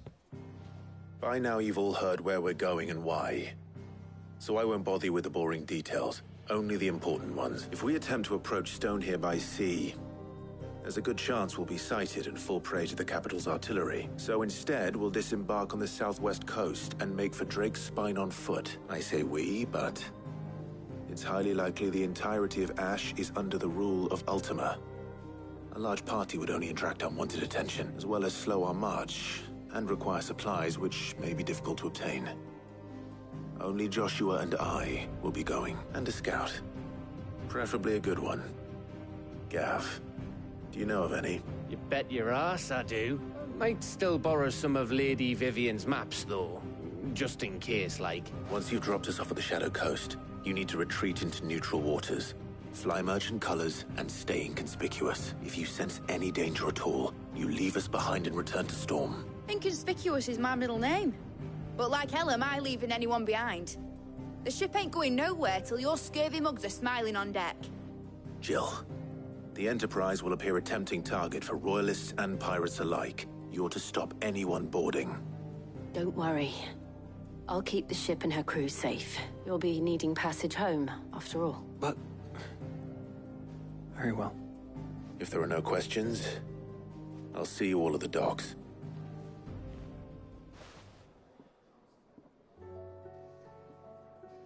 Let me know when you're leaving. I want a word before you go. Of course.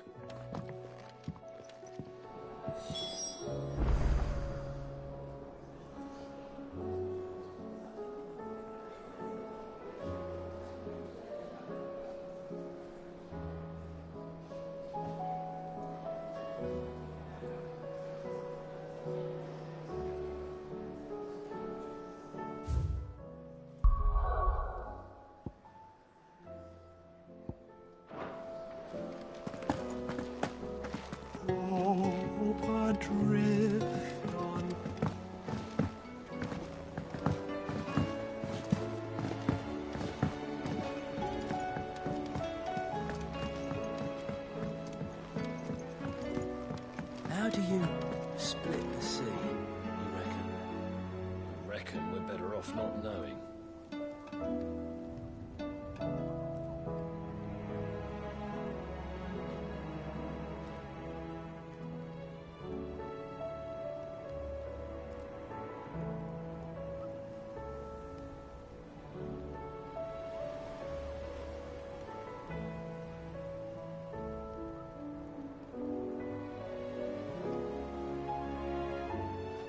Is something wrong? Not at all. Honestly. Can't a man wish his friend farewell? Just wanted to let you know that I'll keep things in order while you're off saving the world. I'll hold you to that.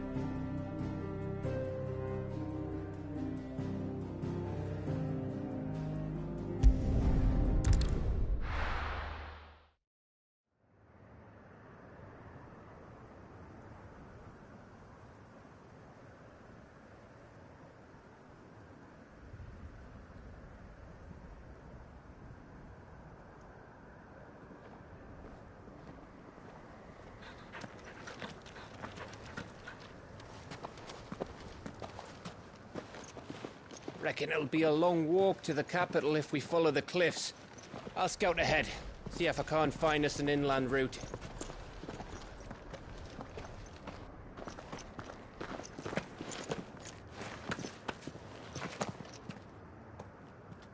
Clive.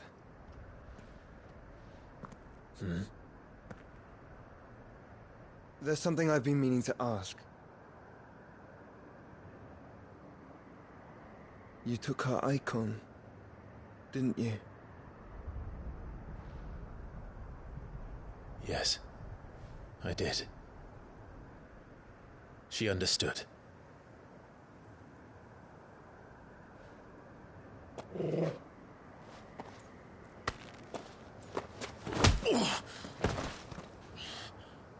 Oh, she understood. Understood that you decided to save the world all on your own, and that you'd die without her power. How dare you make her choose? You knew damn well she'd never refuse you. But I will. You can't keep pushing us away, Clive. The world is ours to save, not yours.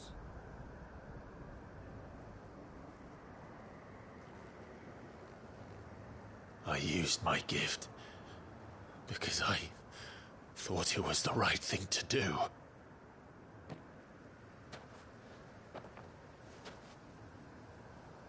And you truly believe this will save you? Will save us all? I do.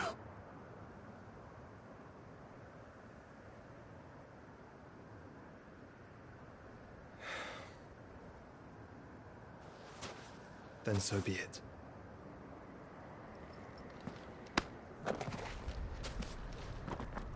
Just don't forget, you're not alone.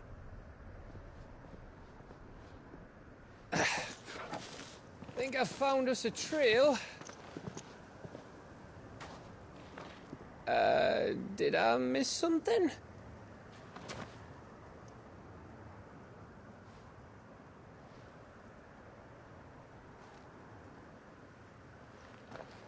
Only that Joshua didn't.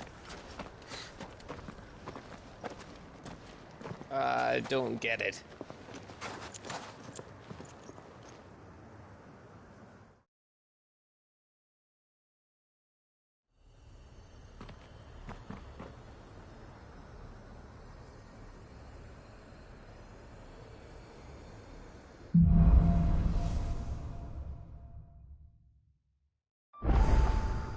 Always wanted to visit Ash. We're in Waluda territory now. Don't expect a warm welcome. Oh, I don't know, Clive. That castle over there looks inviting enough. Shall we sample its inhabitants' hospitality?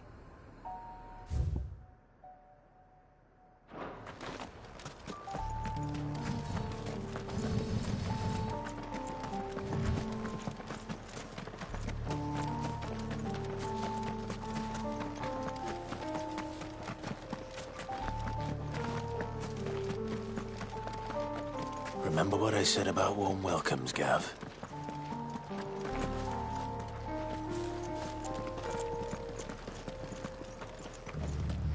Oh, this place is as dead as Grieger's ghost.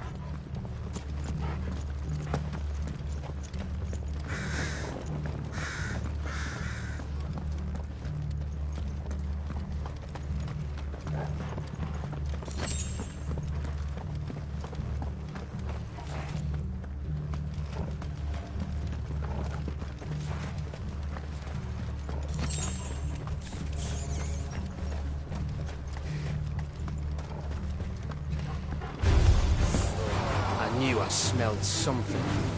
I see only orcs and a Kashik here. Let's hope the villagers made it out in time.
This might take a while.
Your reign is at an end.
Camber all over again.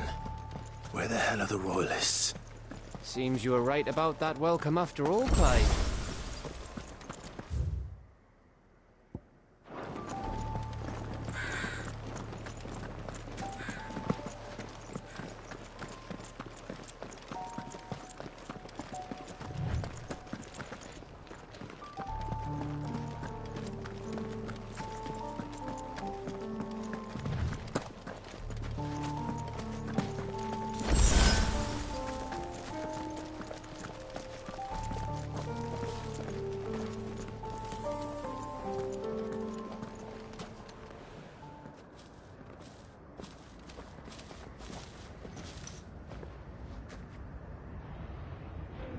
Aye, aye.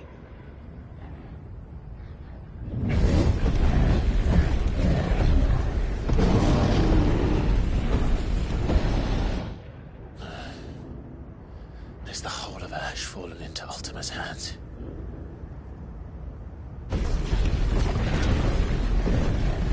That's no peace delegation. We should send a warning to the others. No. My uncle will have an eye on the coast. I trust he'll find a way to entertain any uninvited guests. Our mark is Drake's Spine, and there's a lot of road between us and it. We press on to Stone here. Aye, you never know. It might not be a nest of slabbering monsters.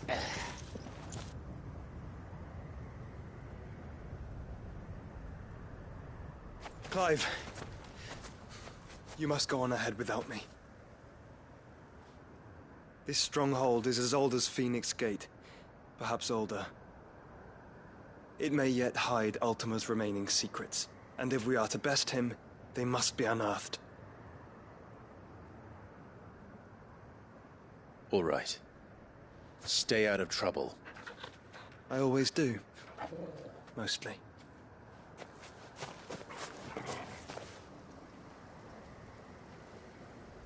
You sure about this? About leaving my brother on his own?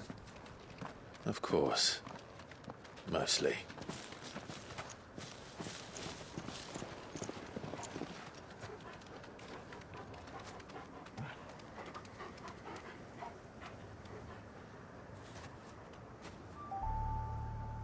Lady Vivian's map is so old it's hard to tell which way is up. But if I'm right, we're not far from a village called Aistla. Then we make our way there, resupply, and wait for Joshua.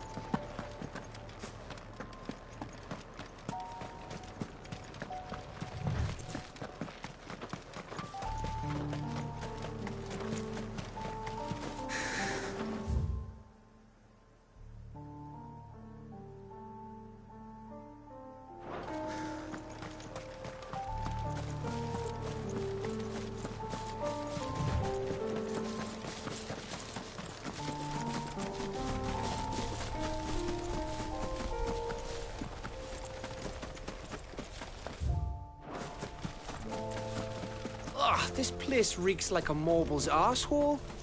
Though I'm guessing it's not the smell that'll kill us.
This one's awake.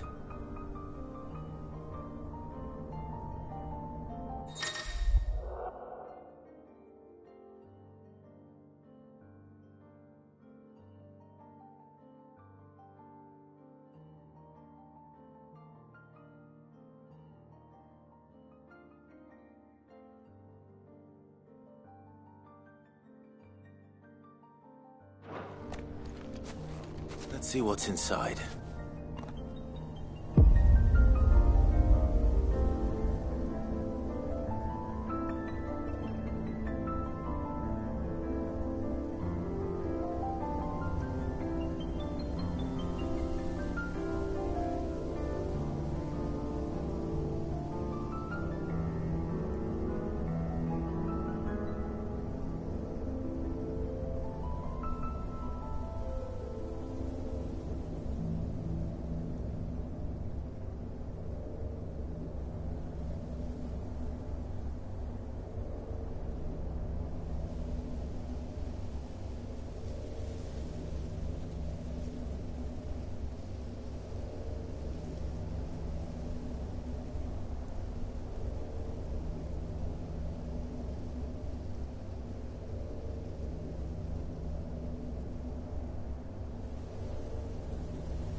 so much breath.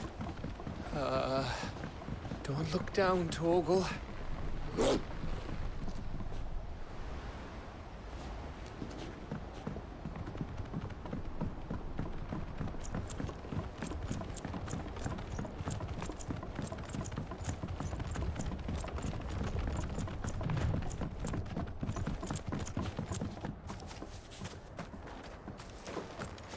That must be Aistla.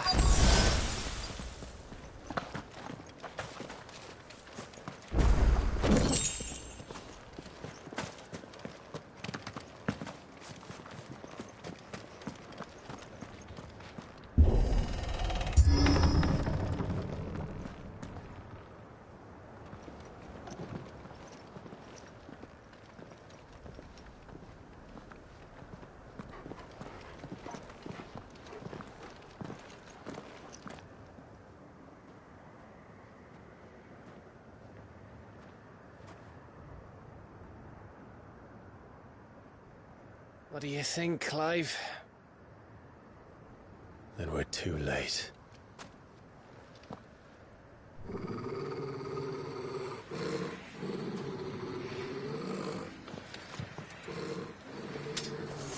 Damn it.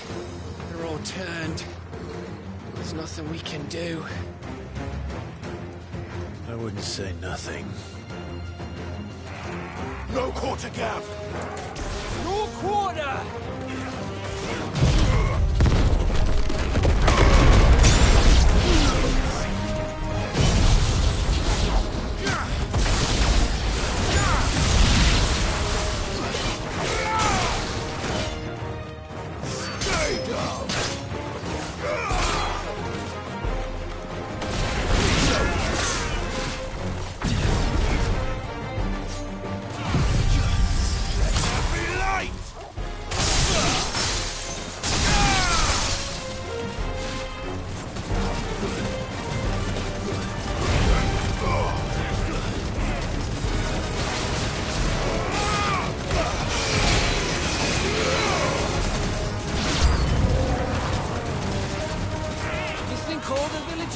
Like this?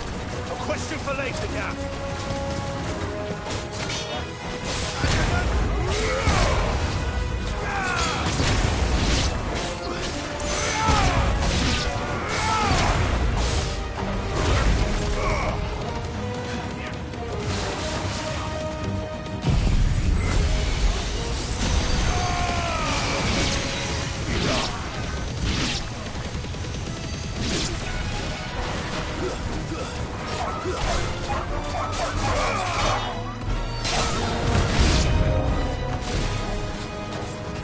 Here they come! And come, and come, and come.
isn't over yet. Of course it bloody isn't.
Gav. Gav! Don't tell me there's more of the bastards. Oh, fuck.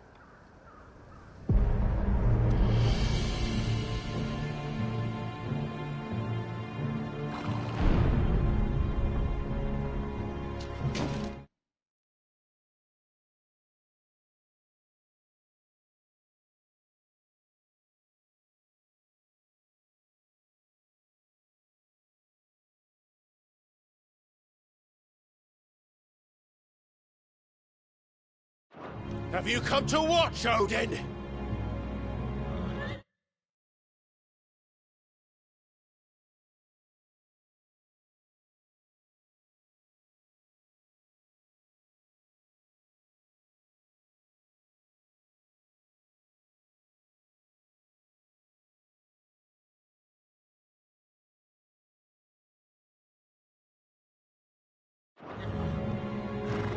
Bound for Stonehill. Good. My master awaits you in the capital, though I cannot allow you to attend him in your present state. And how are you going to stop us? Why, with this!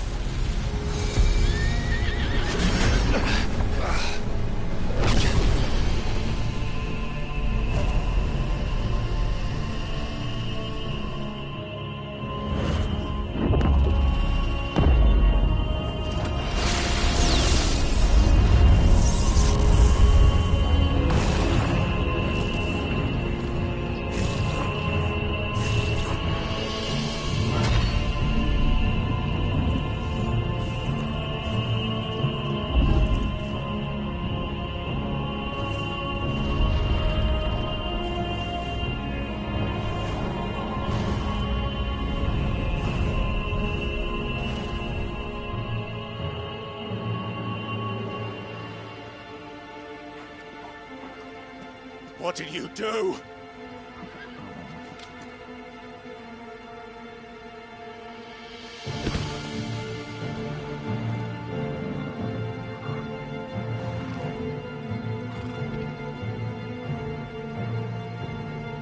If the vessel would see the path opened, it has but to ask. I shall see that my master's prize is made presentable.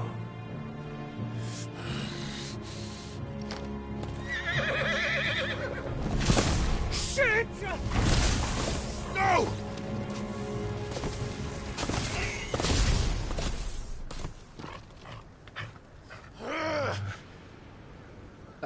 Clive, would you mind telling me what the fuck just happened?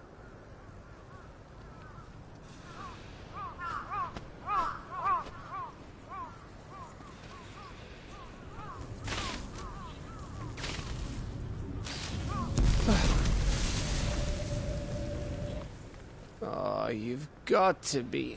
How are we supposed to get through that? We seek an audience with the king. If His Majesty wants me to come and ask him, then that is exactly what I'll do. Before you go practicing your petition, we don't even know where the fucker went. How about we cool our heads and think this through, eh?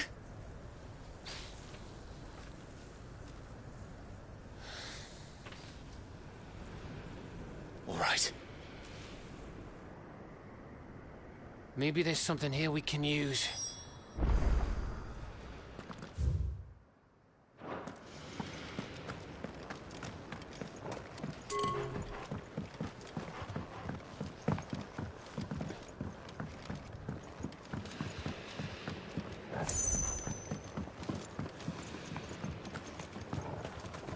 There's no one home, Clive. Then let's find somewhere to sit down and look at the map.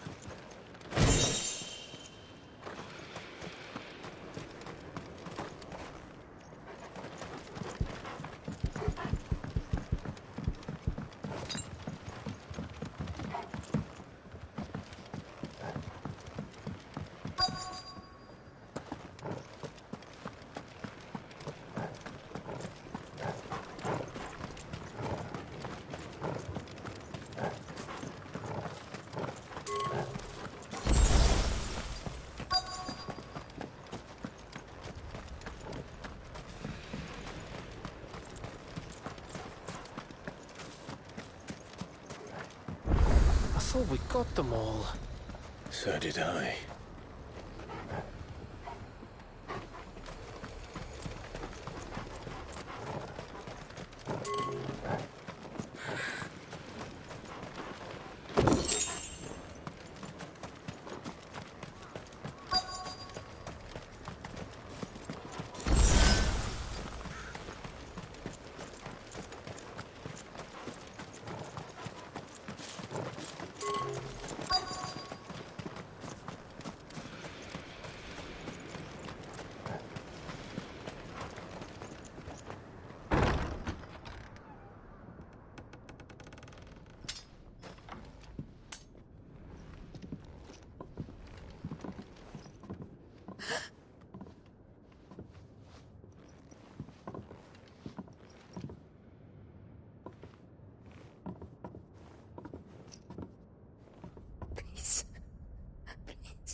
Please, no. Miss. Whoa, easy, easy. We're not turned, all right?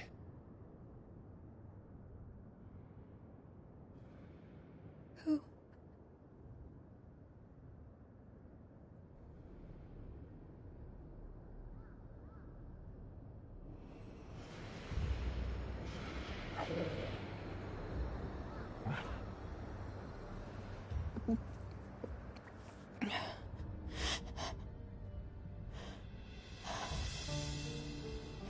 My thanks, kind travelers.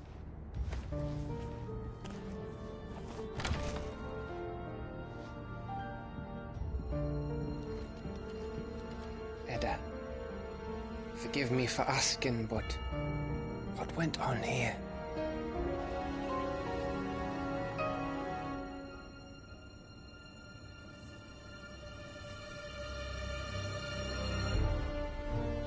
It all started when the skies changed. The elders said it was the Arche. One by one, people went mad. Minds taken by the ether. Till only I remained. By then, I was too far along to run. And then the nights came. And I didn't know what to do.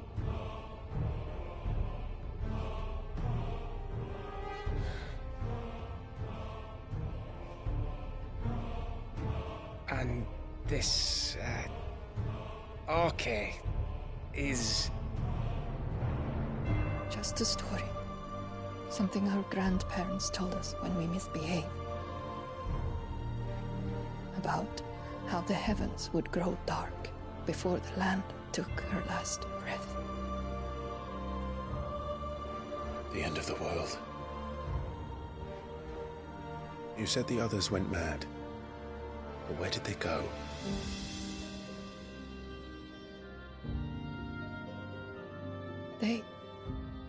They all left. Drawn east to the tower, to reverie. The elders, the healer, the blacksmith, my husband.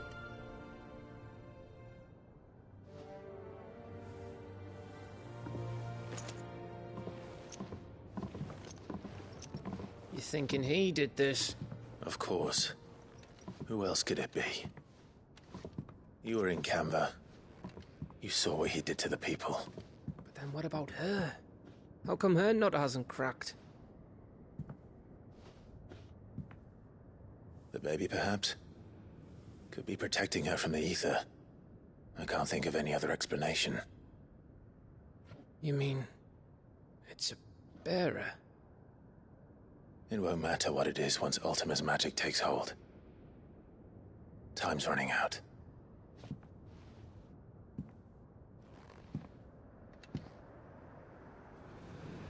This tower. That's where we'll find the king.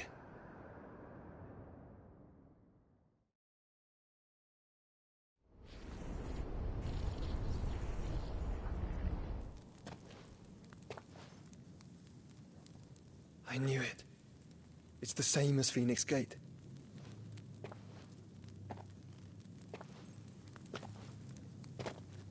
Which means at the end of these stairs should be...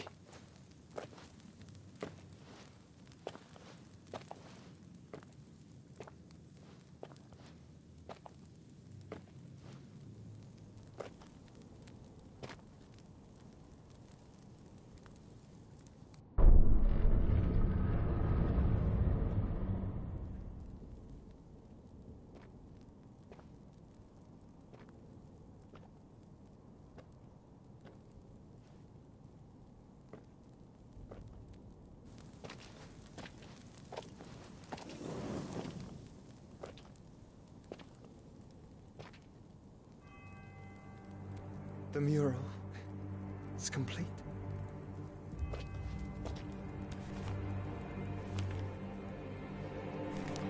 Ultima and this vessel, Ifrit. Garuda, Ramu, Shiva, Titan, Bahamut, Odin. Even Leviathan the Lost is here. But where is the Phoenix?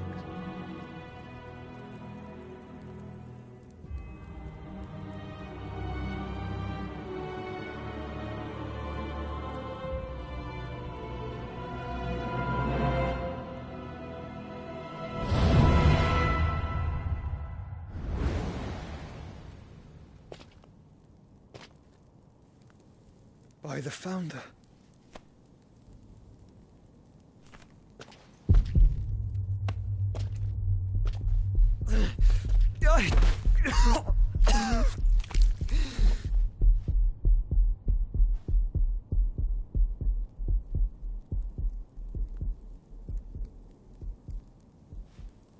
So that's what you want, isn't it, Ultima?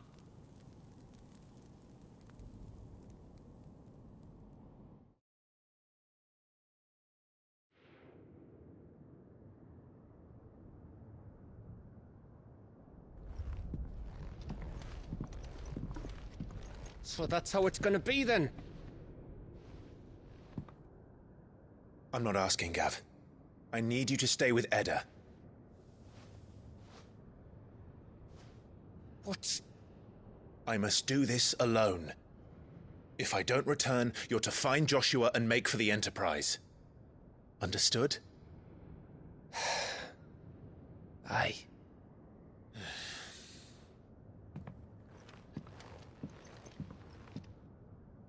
Just don't you go dying on me. Sid's name suits your miserable mug better than mine. Don't worry. I haven't finished with it yet.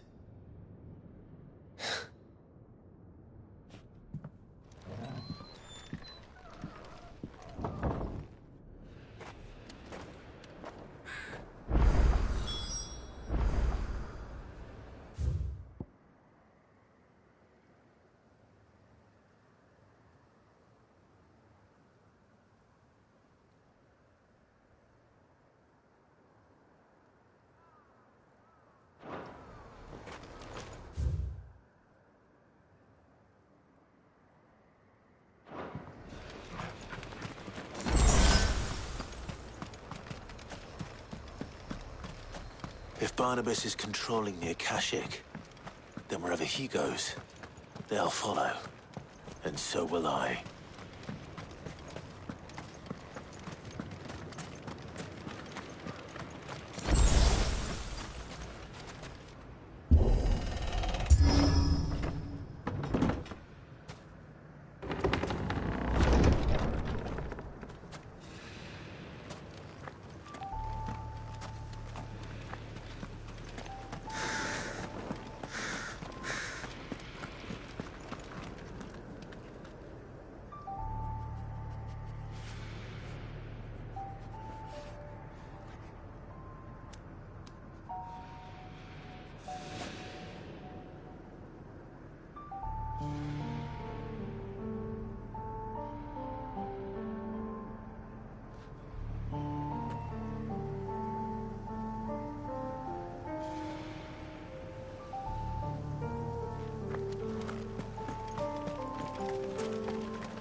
This is it, boy.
I've come for you, Barnabas.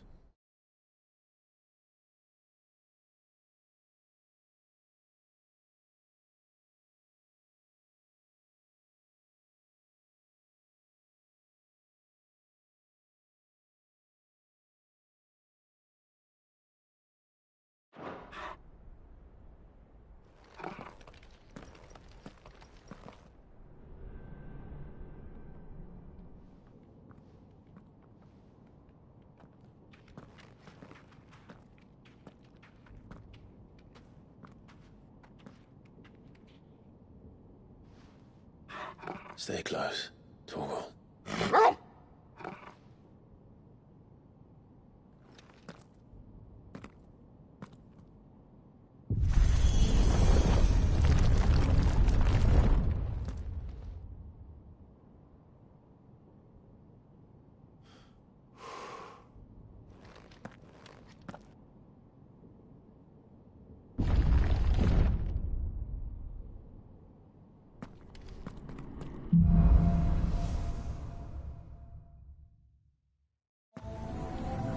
The tower.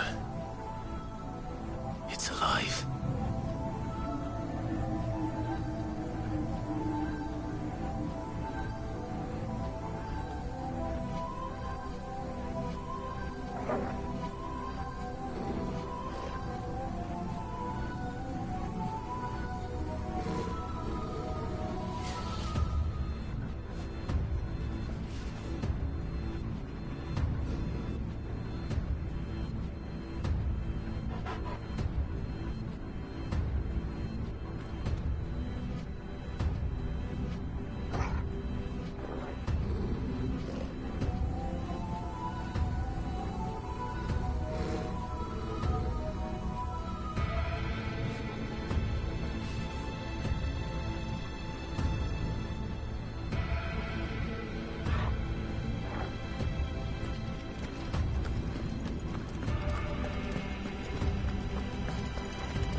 all seem to have a mind of their own.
Nice try.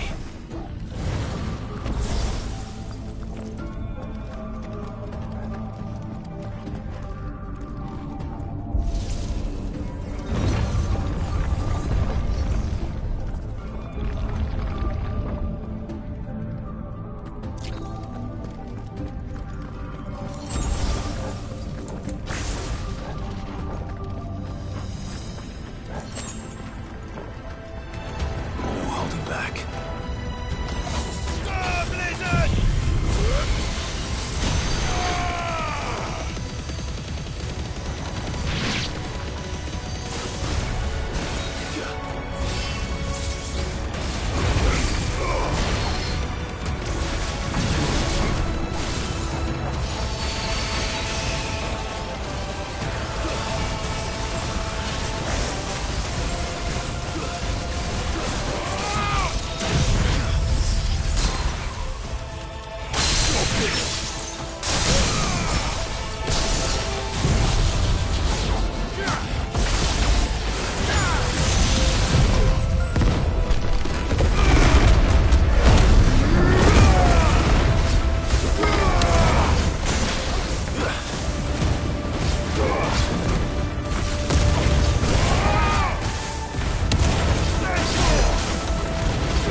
If I were Barnabas, where would I be?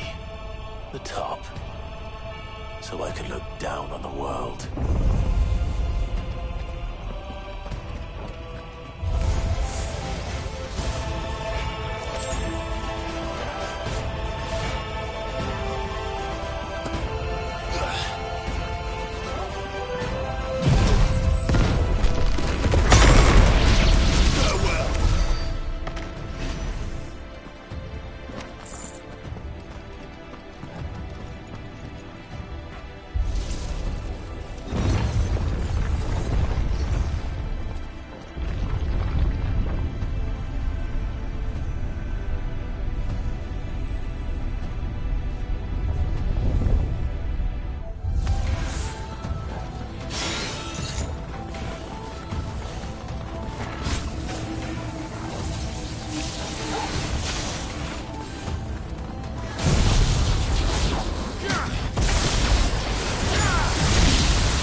That's new. Though I expect it'll fall like all the rest.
that thing?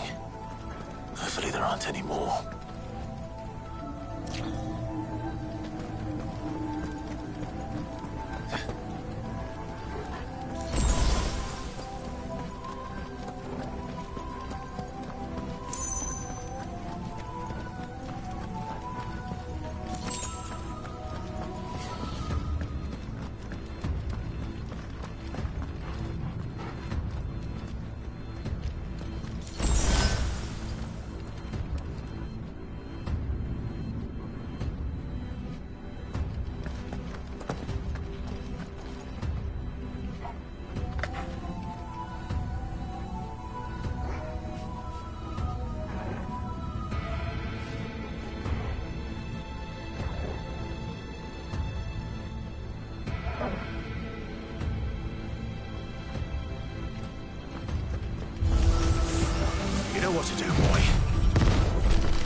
Just one more, eh, Torgal?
Almost there.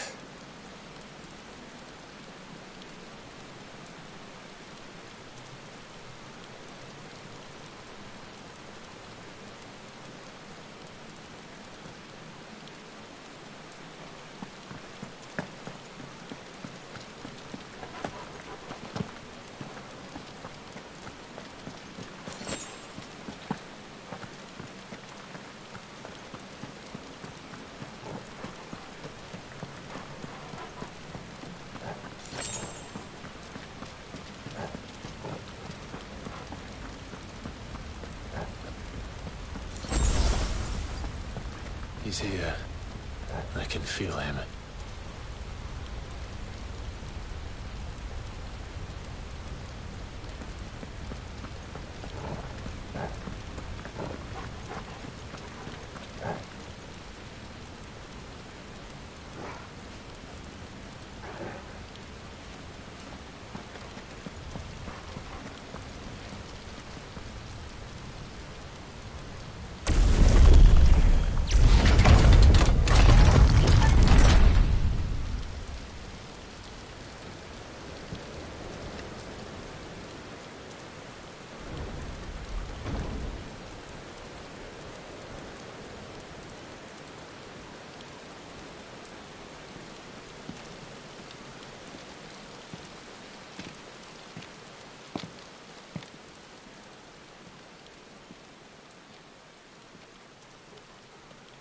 Why? The blade must ever feed if her edge is to remain keen. But Gotcha. What care you for these worthless creatures? They are nothing. Weak from the moment of their conception, ever longing for power not theirs to command, they turn unfailingly upon themselves. Like sheep, they roam in filthy flocks, eager to trample those few gifted a fleece of gold. Or that they might feel contentment with their pitiful existence. Prejudice and persecution, severance and strife, every earthly wrong springs from the malice in men's hearts. Malice born of the pain and suffering that is free will. Its corruption is gnawed at your being from the very moment of your birth. You're wrong. It is no corruption. It is who I am. Every choice I make, right or wrong, gives me reason to carry on. And carry on I shall. Not as a puppet, but as a man. Which are you? There was a time I too thought those the only choices. What? Long ago, God granted man the gift of magic. And with that gift did he build great civilizations. Yet over time, man lost sight of the gift's true meaning, stepping from the path of shared prosperity to one of avarice. He abandoned his creator for sword and flame, and through his folly, beckoned the blight. Yet, there were those few who refused to turn their eyes from the heavens, and they prayed to God that he might lead them back to righteousness. And the Lord, he did answer. Before the worthy shall the gates of paradise open. And so did I spread my arms to the ether, and cast my soul upon its gentle waters. I gave myself unto him.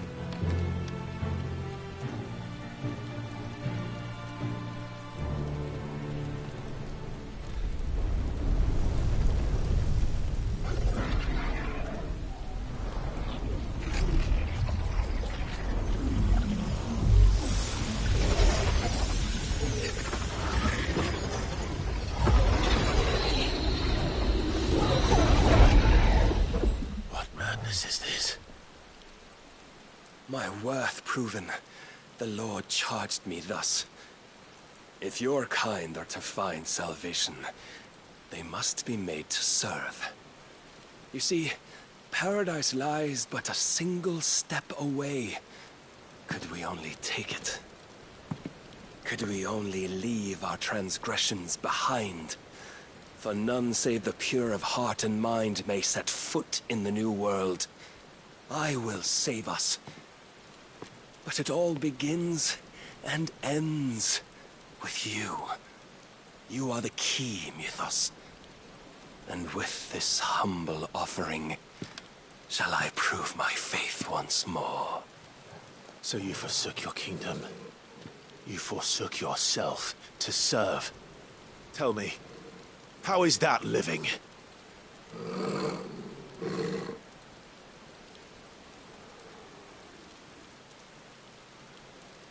What you seek to provide is not salvation.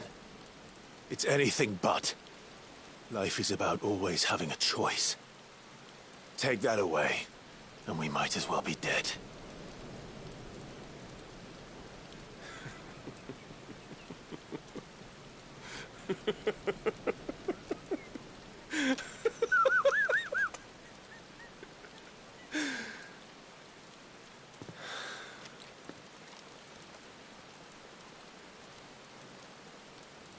Very well.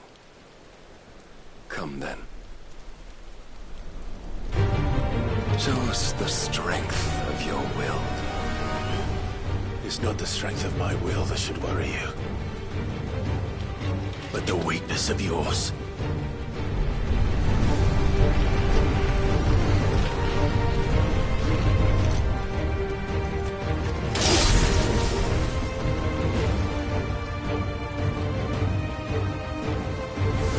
If you think your will the stronger, prove it. By this day's end, you shall know the truth.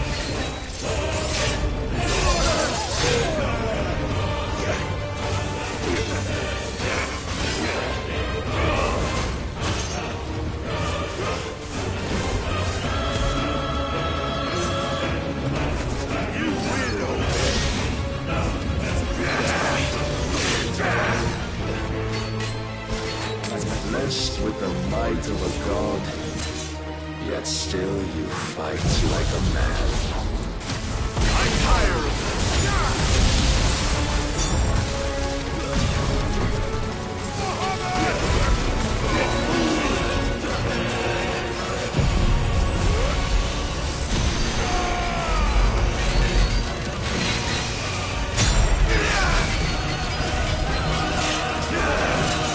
Must I show you?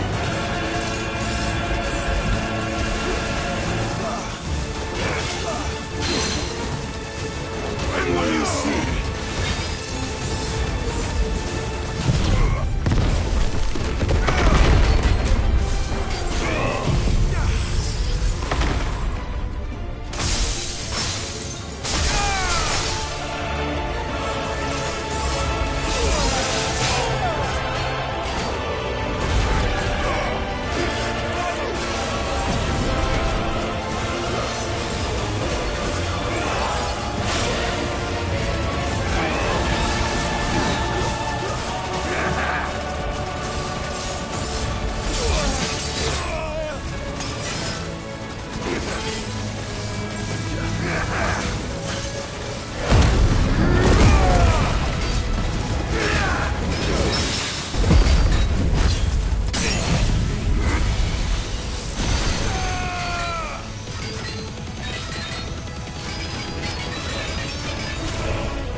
God chose you to serve as his vessel, and you cling to this foolish notion of hope when there is none.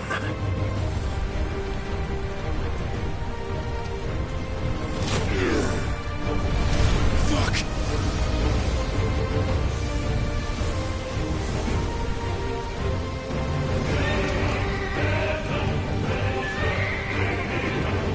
Desperate, are we?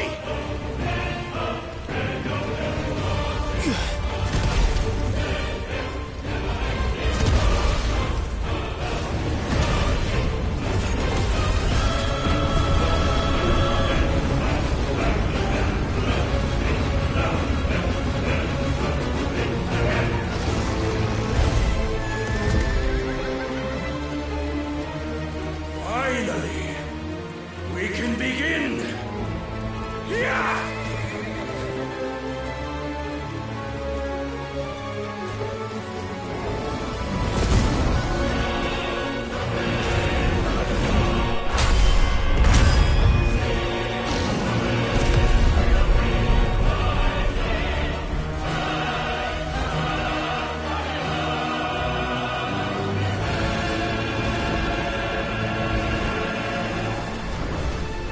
Almost.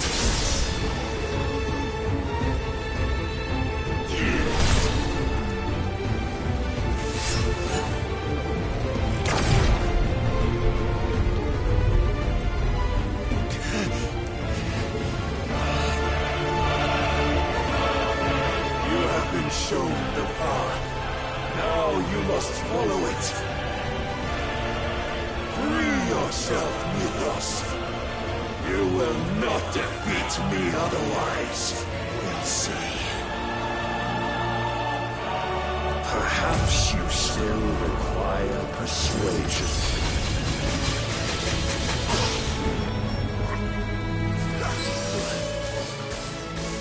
Help me, boy.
Defeated?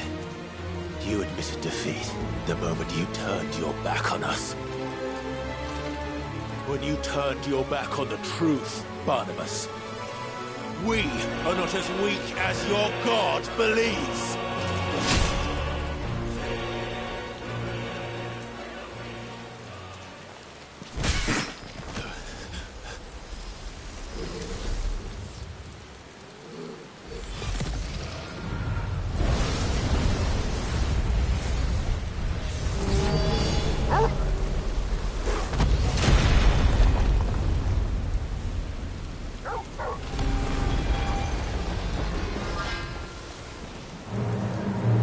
Damn it!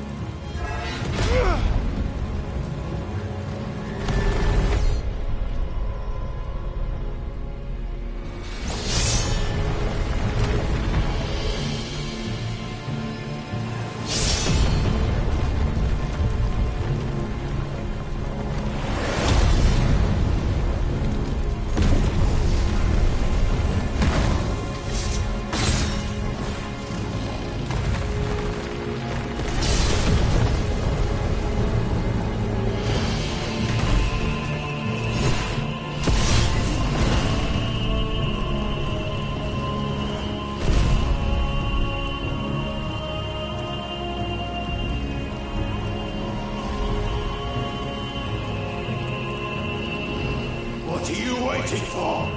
Men know nothing of strength.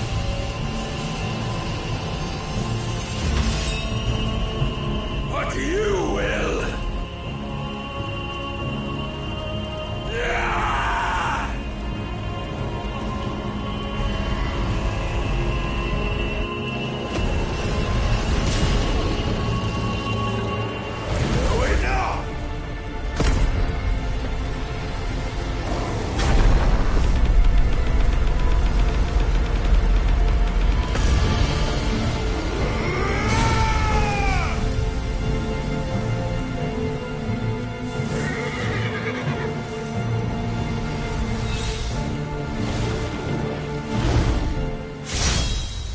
You dare!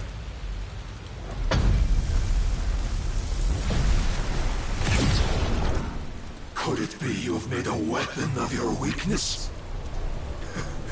My apologies.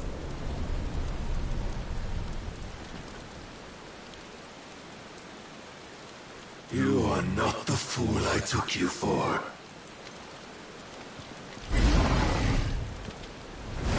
So it ends. No!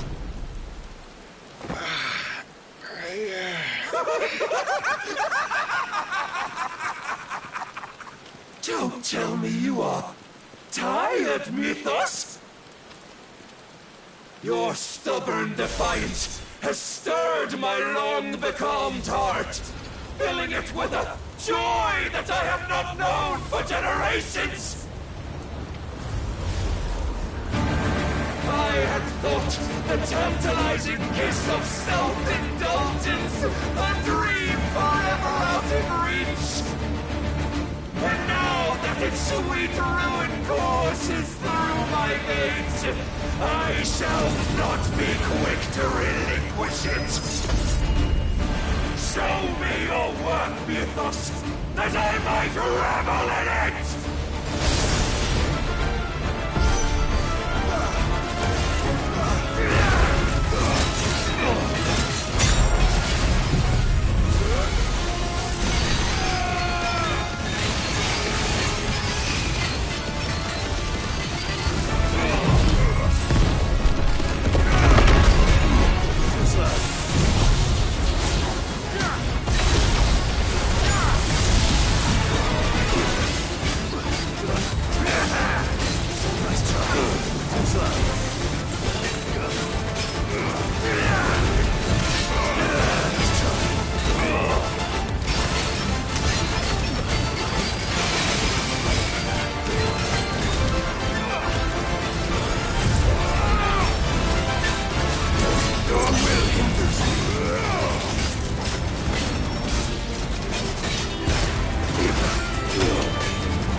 Salvation is come! Rejoice as our souls are granted peace unending! How do you know this day will come? What proof have we?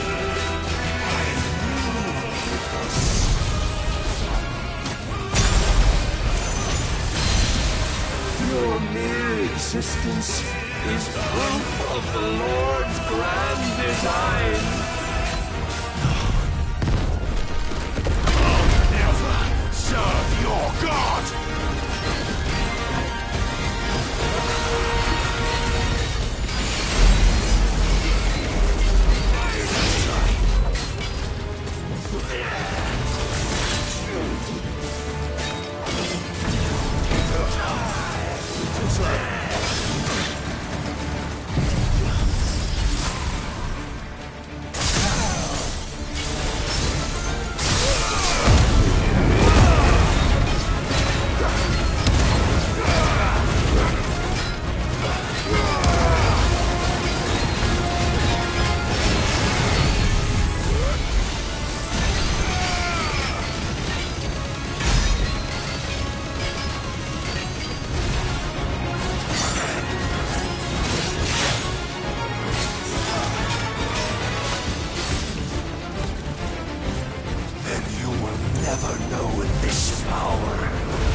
Many have sought my crown, Mythos, but none could wrest it from my head.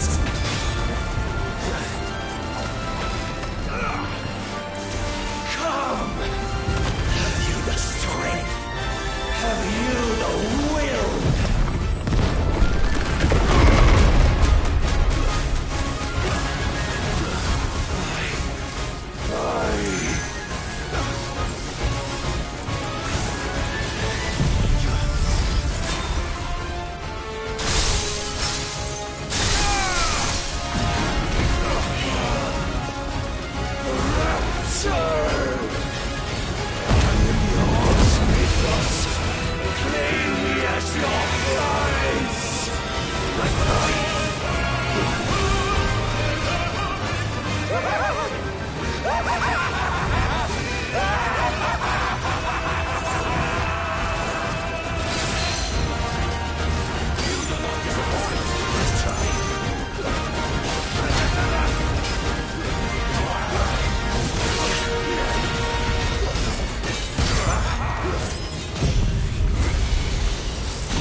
day is at an end.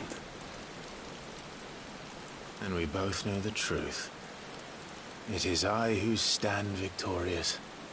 My will that prevailed. Your will? No.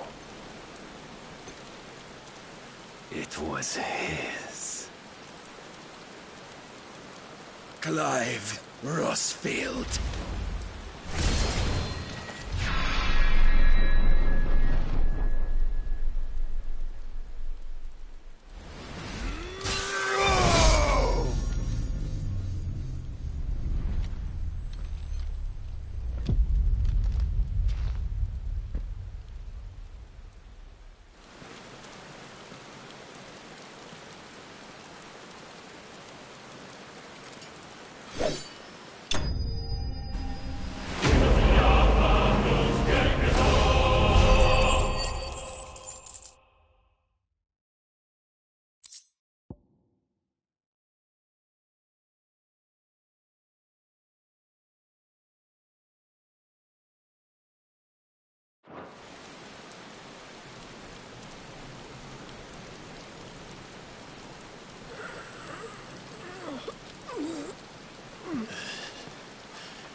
Perhaps there is strength in will. Would that I had not relinquished my own.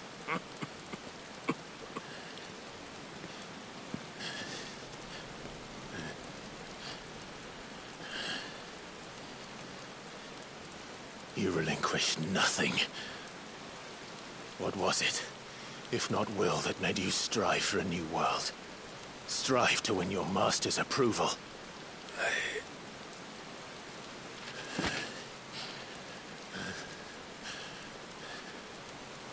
You were shown a fantasy, and you chose to believe it. But you were wrong. There is no world but the one we live in. And that world is worth saving, even if it means killing a god.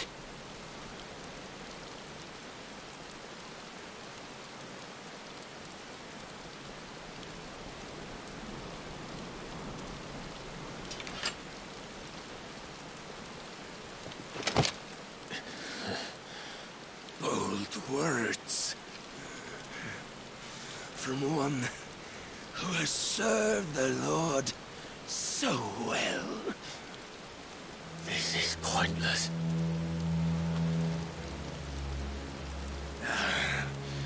But I almost forgot. I promised that I would make you presentable. Did I not?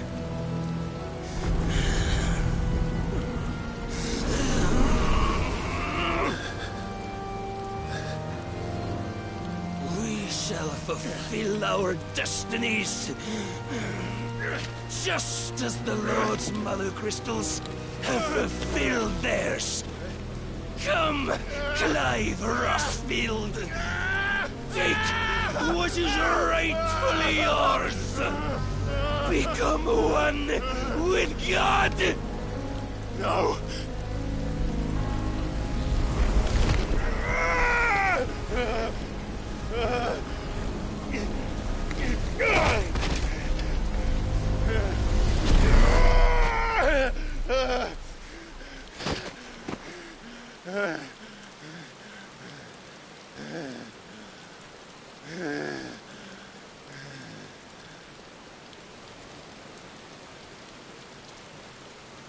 At long last, salvation. I'm coming home. Mother.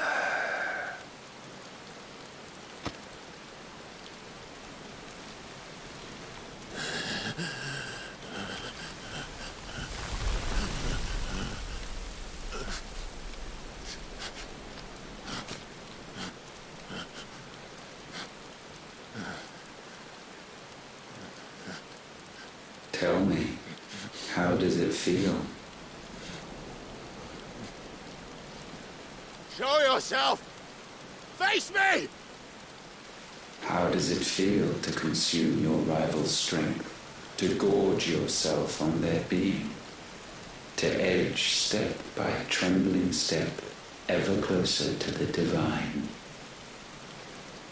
With or without a will, you are still but a vessel, our vessel. Behold, how your body shudders in anticipation of its fate.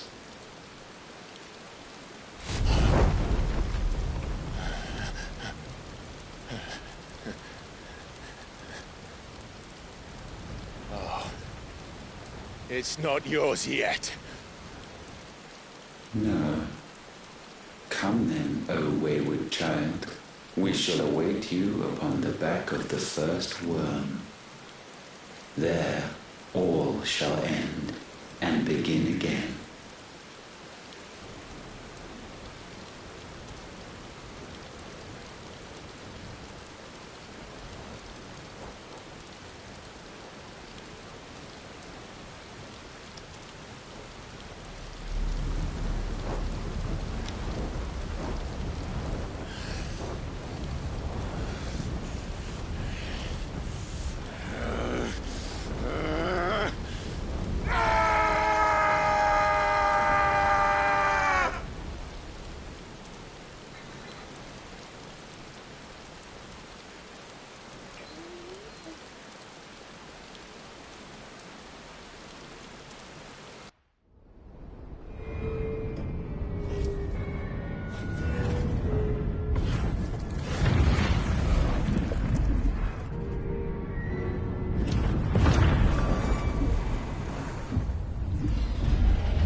Quickly, my lord, quickly!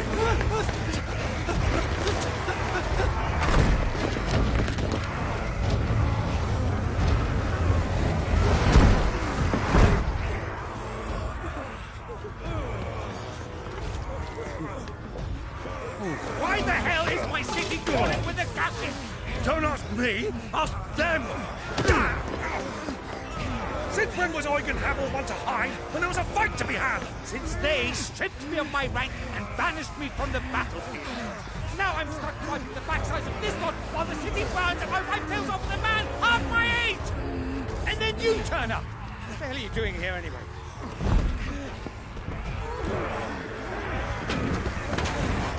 What indeed? The enemy numbers 200,000 or more, counting yours. There are simply not enough soldiers garrisoned in the capital to repel an army of that size. Then what of the central keep? Held by a contingent of soldiers and bearers from the surrounding boroughs. They are the sole reason it still stands. And all it took was an army on their doorstep to bring them together. The prospect of death does put things into perspective. Perspective. Perhaps it's what we've lacked all along.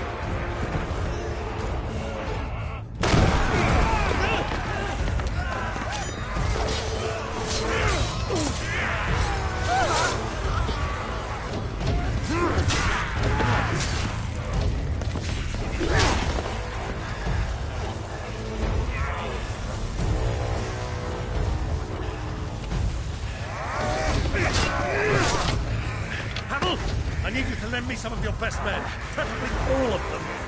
My best men? Does it look like I'm able? I admit this might not be the most convenient time, but my nephew's in trouble, and I may have already promised him your help.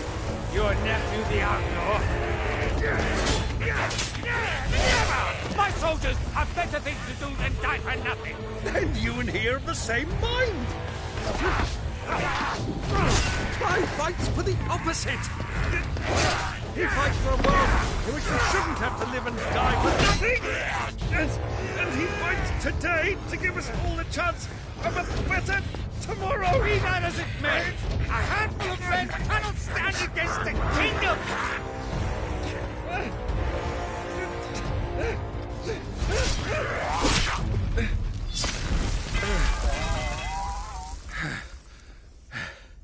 Then mayhap they are the wrong men. Well, I'll be damned. Our numbers are few, but I shall rally as many of my dragoons as I'm able. You, apprise the Lord Strategist of the state of the city's defenses. Yes, Your Radiance. And you would fight alongside us? I owe the Phoenix a debt.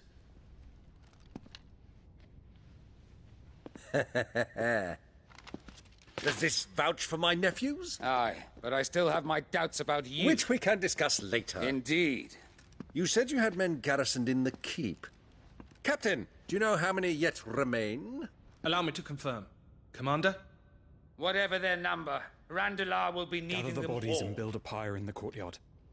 Quickly. Terence. My lord.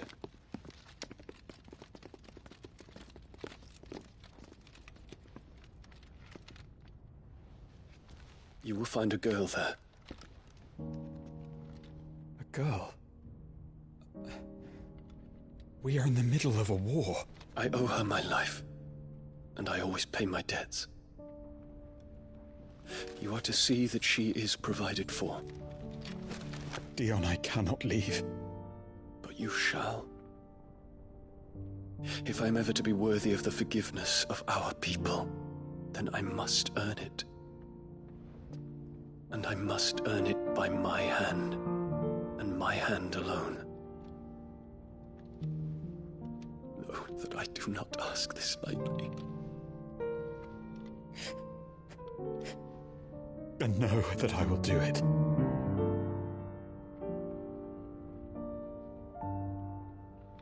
Farewell, Terence.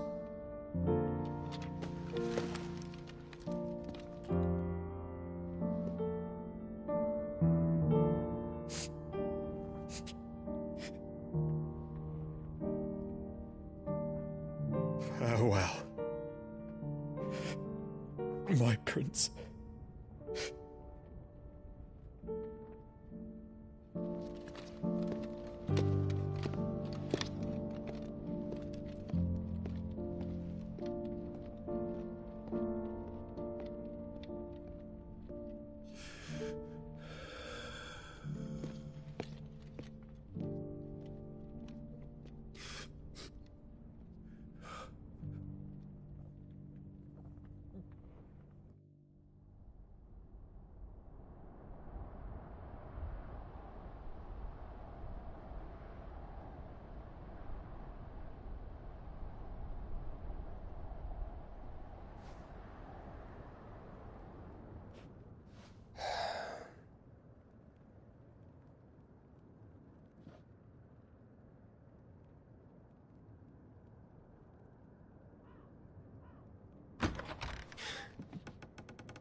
Clive, thank fuck. You alright? I am. But I'm a damn sight better for seeing you, Joshua. And Barnabas. The king is dead.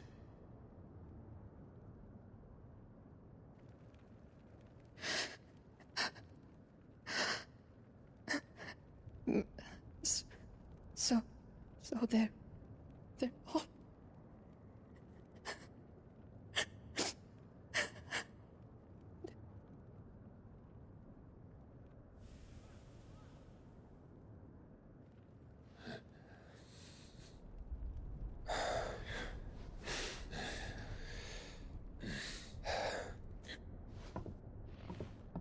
They are, but so is their killer.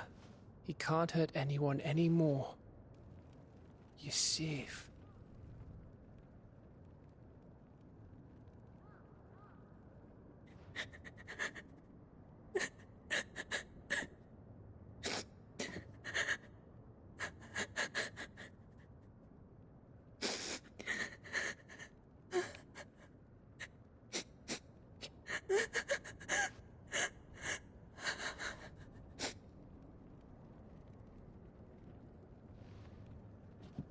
Gav. We need to talk.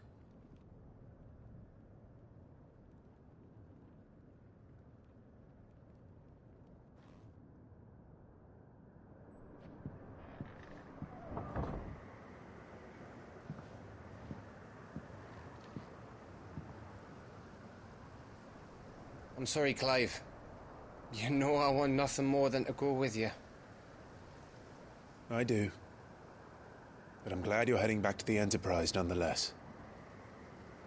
And not just for Edda's sake. Our people need to know what happened here. You can count on me. As can she, I hope. Thank you, me lords.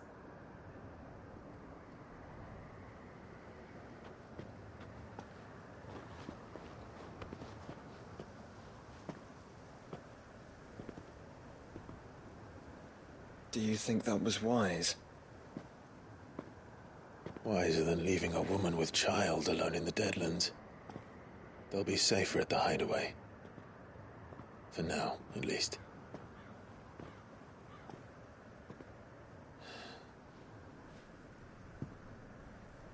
This land is overrun with Akashic. The king himself was long turned, albeit by choice. All to serve Ultima, in his damnable quest to forge the perfect vessel. The chaos Barnabas wreaked upon nation after nation. How many were killed for this? He didn't consider it killing. Or a mercy of sorts. A way to end their suffering. He truly wanted to save mankind, and ultimately used that. As he uses us. But why us? What are we? What are we? We are dominance. That is our fate. But that doesn't mean we have to accept it, which is why we fight. For the right to deny it. Is that not so? It is. For our sins.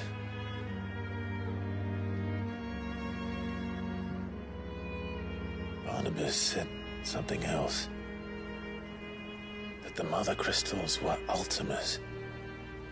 Ultimas? Are you certain?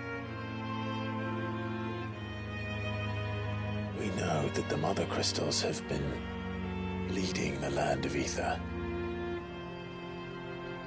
And we also know that it's this which hastens the spread of the Blight. But what I cannot fathom is what Ultima stands to gain from that. What did you find at the Stronghold? The truth about Ultima's prize. For so long, I believed it to be you, and you alone. Yet, it is not merely a freat that he desires, but a freat and phoenix both. That which we became in the skies over Twinside. Only when the twin flames are joined shall his vessel be complete. Quite why he needs a vessel is another question. Unless there is something he cannot achieve without one. Something his immaterial form precludes. Something requiring an unthinkable amount of ether and a body resilient enough to channel it. If I did not know better, brother, I would think that he meant to cast a spell. A spell 1,000 years in the making. A spell to end all spells. And he cannot do it without us. Nor without the Mother Crystals. But if we destroy them all,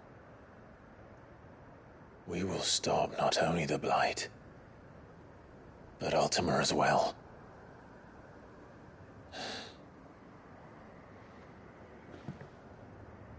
We stick to the plan then. Only this time, we face him together. Well, It's a long walk to Stone here. Let's not keep Ultima waiting.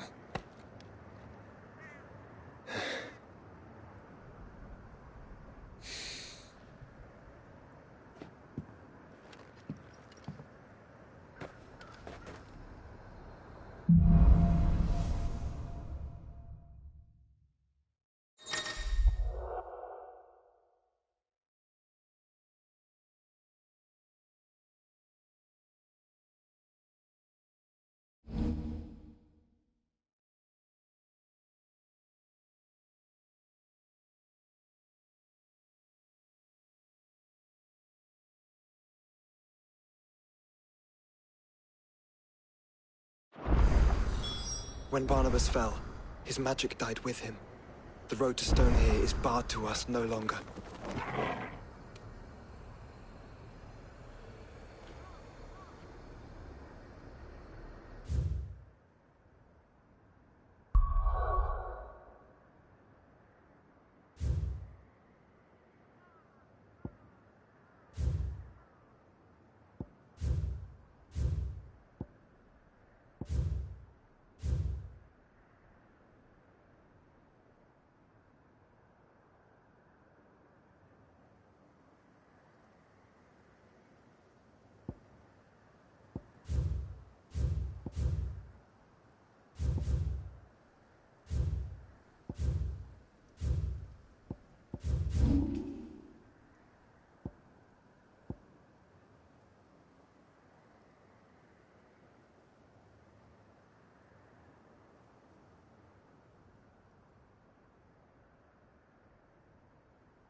You were right, Joshua.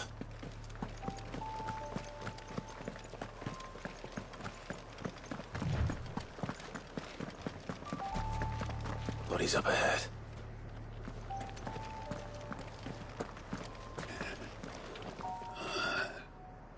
What now? Is there no peace for a dying man? What happened here? The ether floods made savage beasts of my companions and those faithless orcs. I knew they weren't to be trusted. We were told that they would stay loyal to our cause. Something commanded their loyalty, but it was not us. It's a wonder they stayed faithful for so long. Perhaps they sensed our downfall.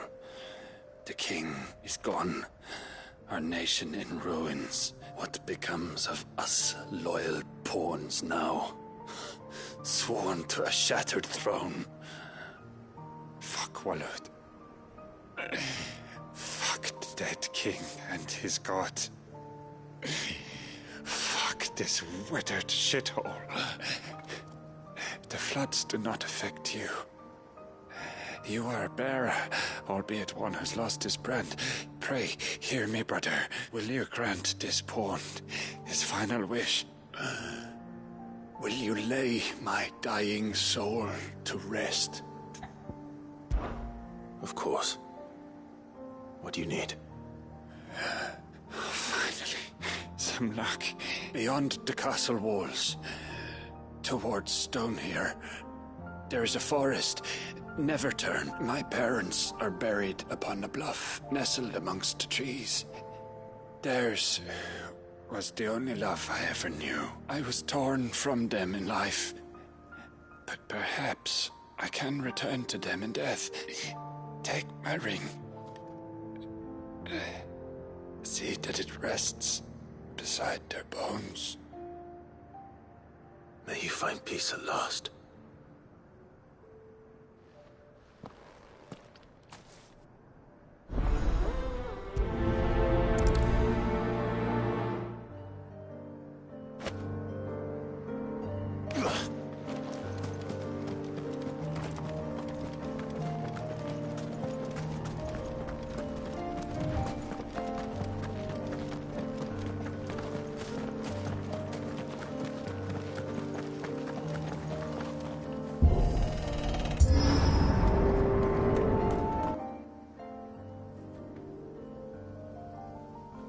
Don't tell me.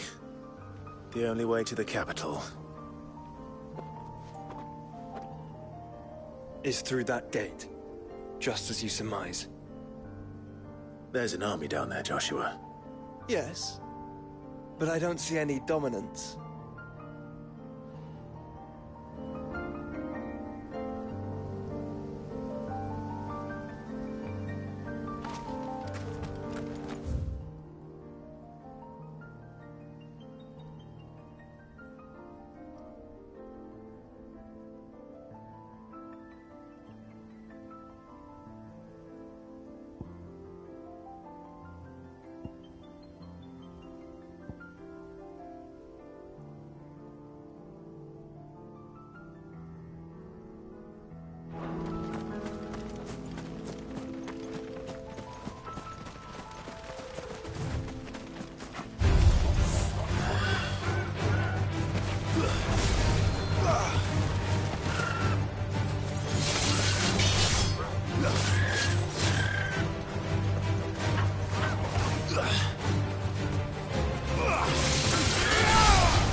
Let's go. Faster! Time to fight.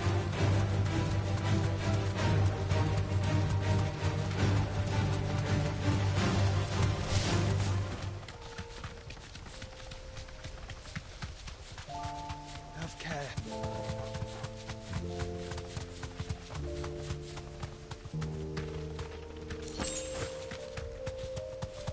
What?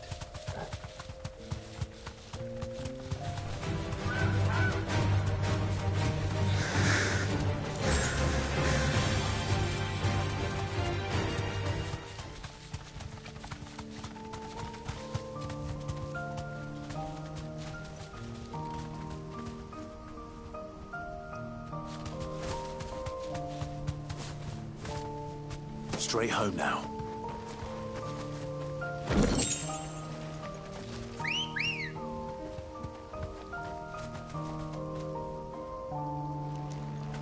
Come on. Fly, Ambrosia.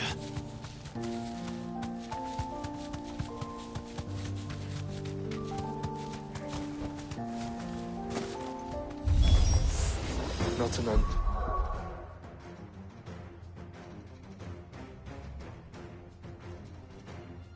One soldier in sight. Then we end their suffering.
remember. He's made nothing easy so far.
This one's bigger than the others.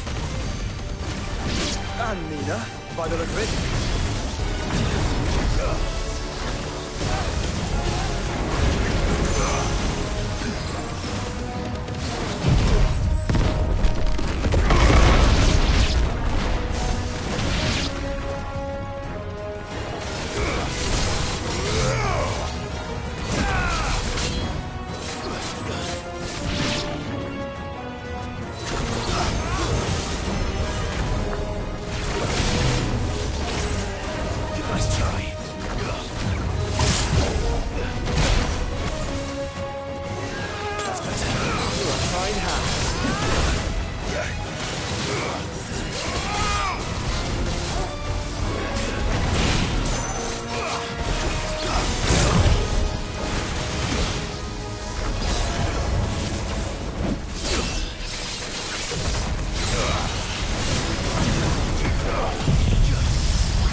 We can rest here if you like.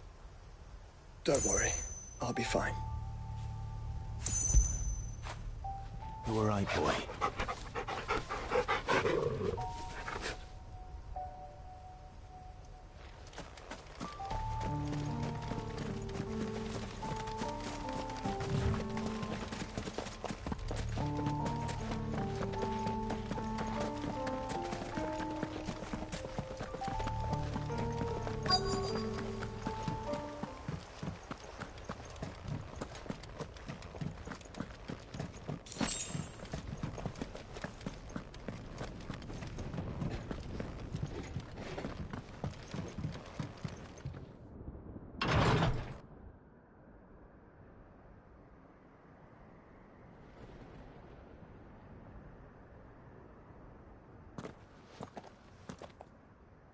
Look, Clive.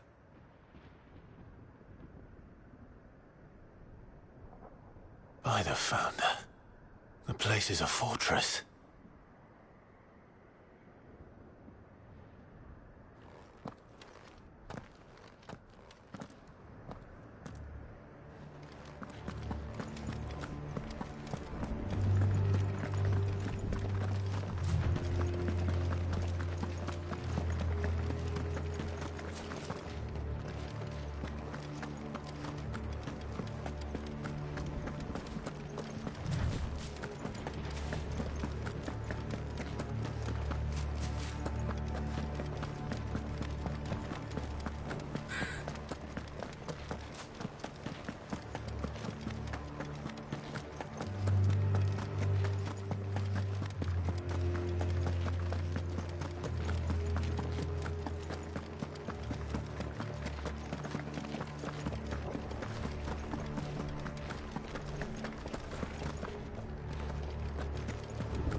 No villagers. No knights. Not even any bodies. One could almost believe the whole kingdom had turned to Kashyyyk.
Look who's here to meet us.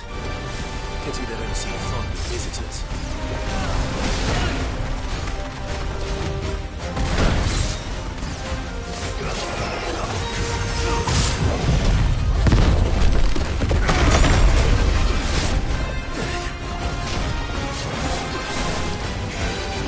Nice try.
You're finished.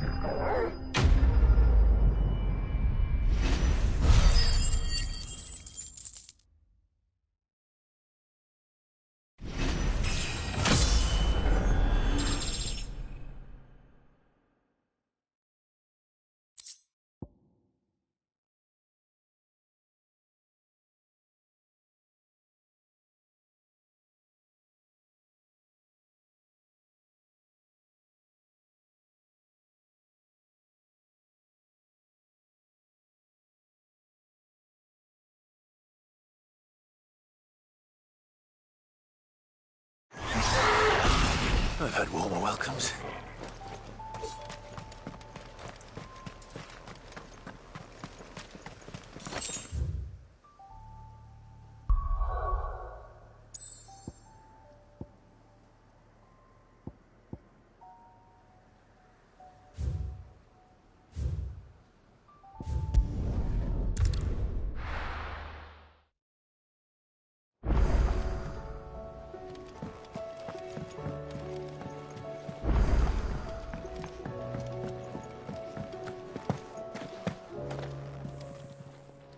Clive. If you're gonna buy something, be quick about it.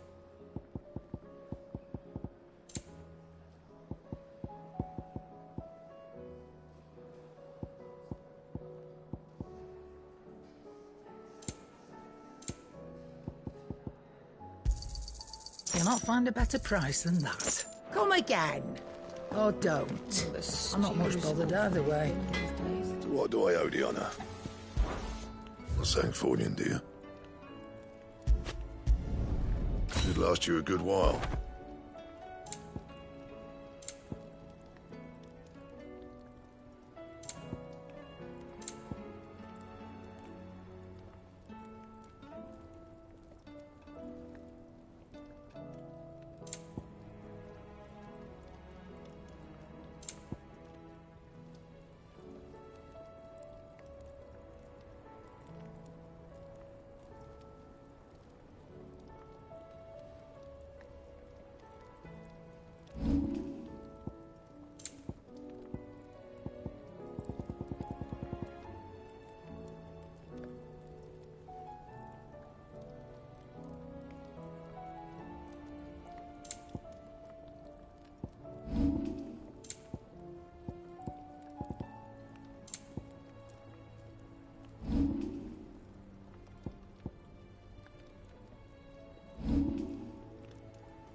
How the hell did it cross the strait?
Your journey ends here.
Good girl.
You deserve a rest.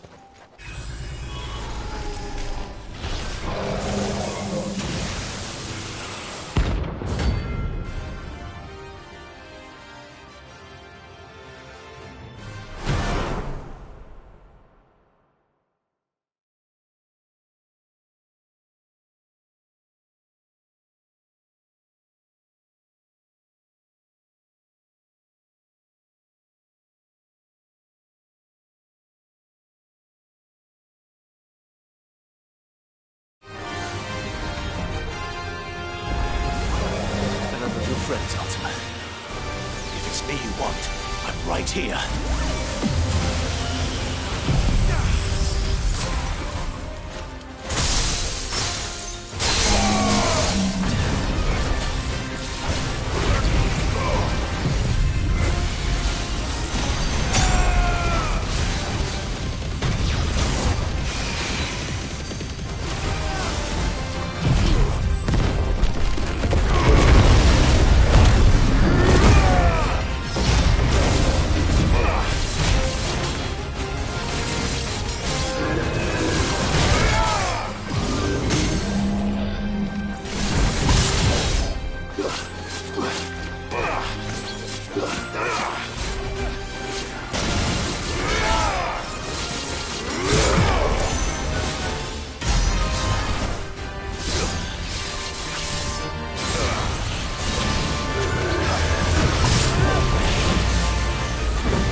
Aye, it's a dangerous world out there.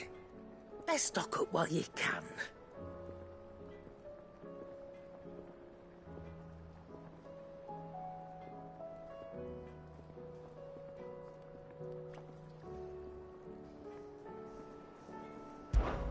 Coin purse weighing you down? You'll not find a better price than that. Finished, are you? The stew's awful fun these days. Trouble with your gear, or so will it be? And?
Good girl.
Straight home now.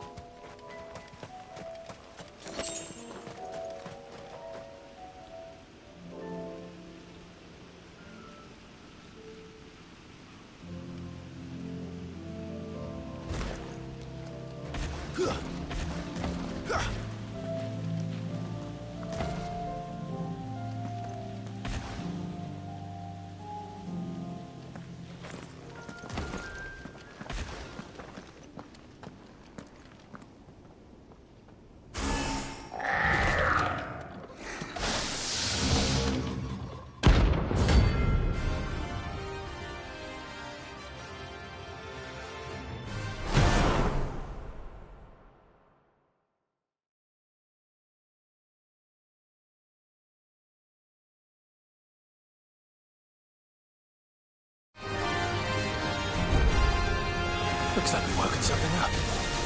Only one thing for it.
try. Too slow. Too slow.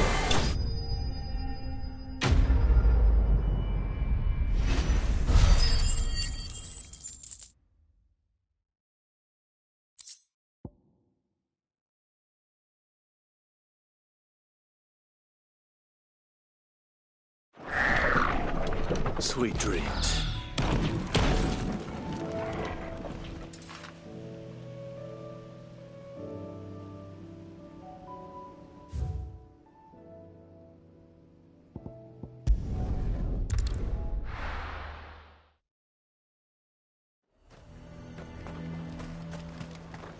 Do you see anything you like?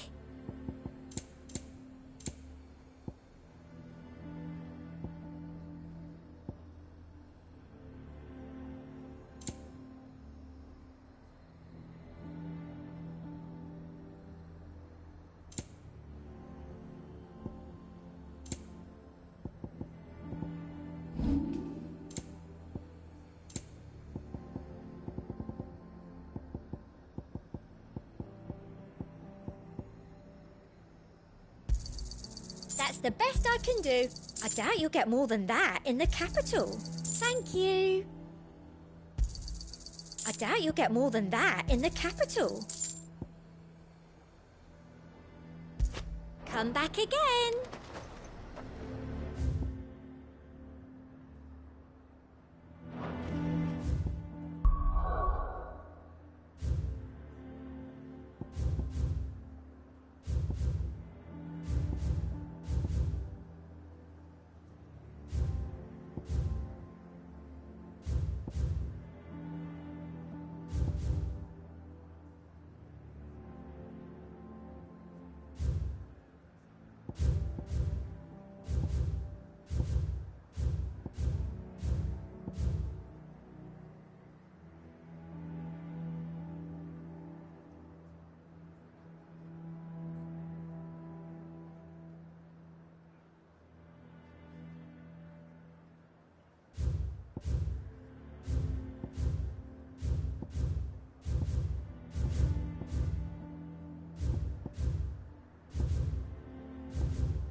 Ready, go? Fly, Ambrosia.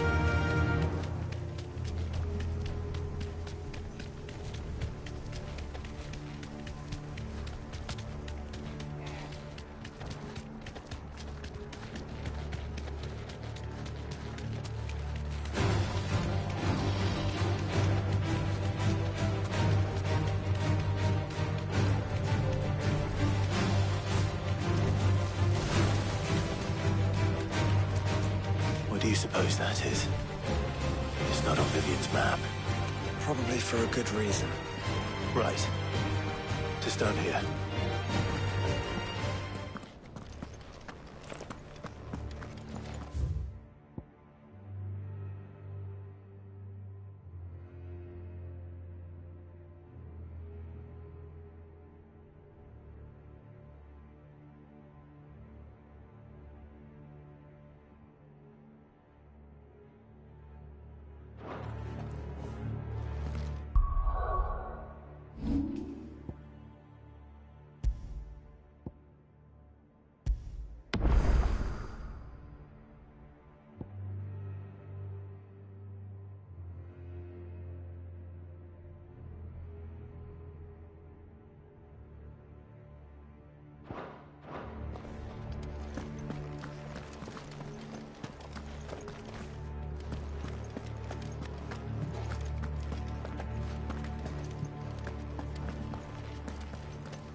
faster!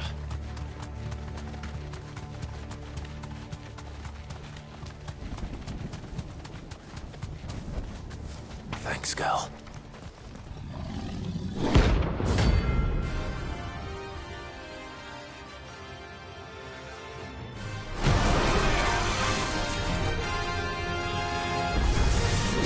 That's no ordinary curl.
Let's hope it was the last of its kind.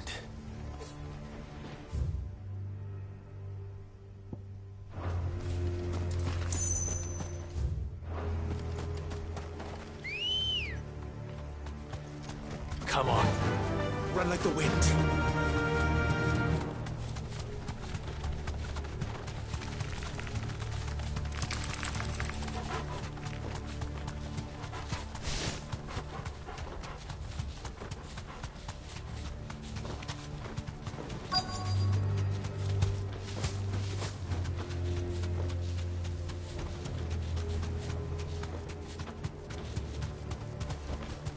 You deserve a rest.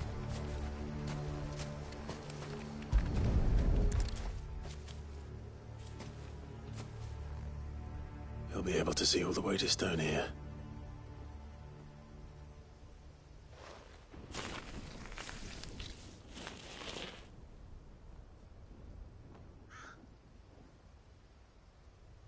finer resting place as any man could hope for. Reunited with those he loves at last.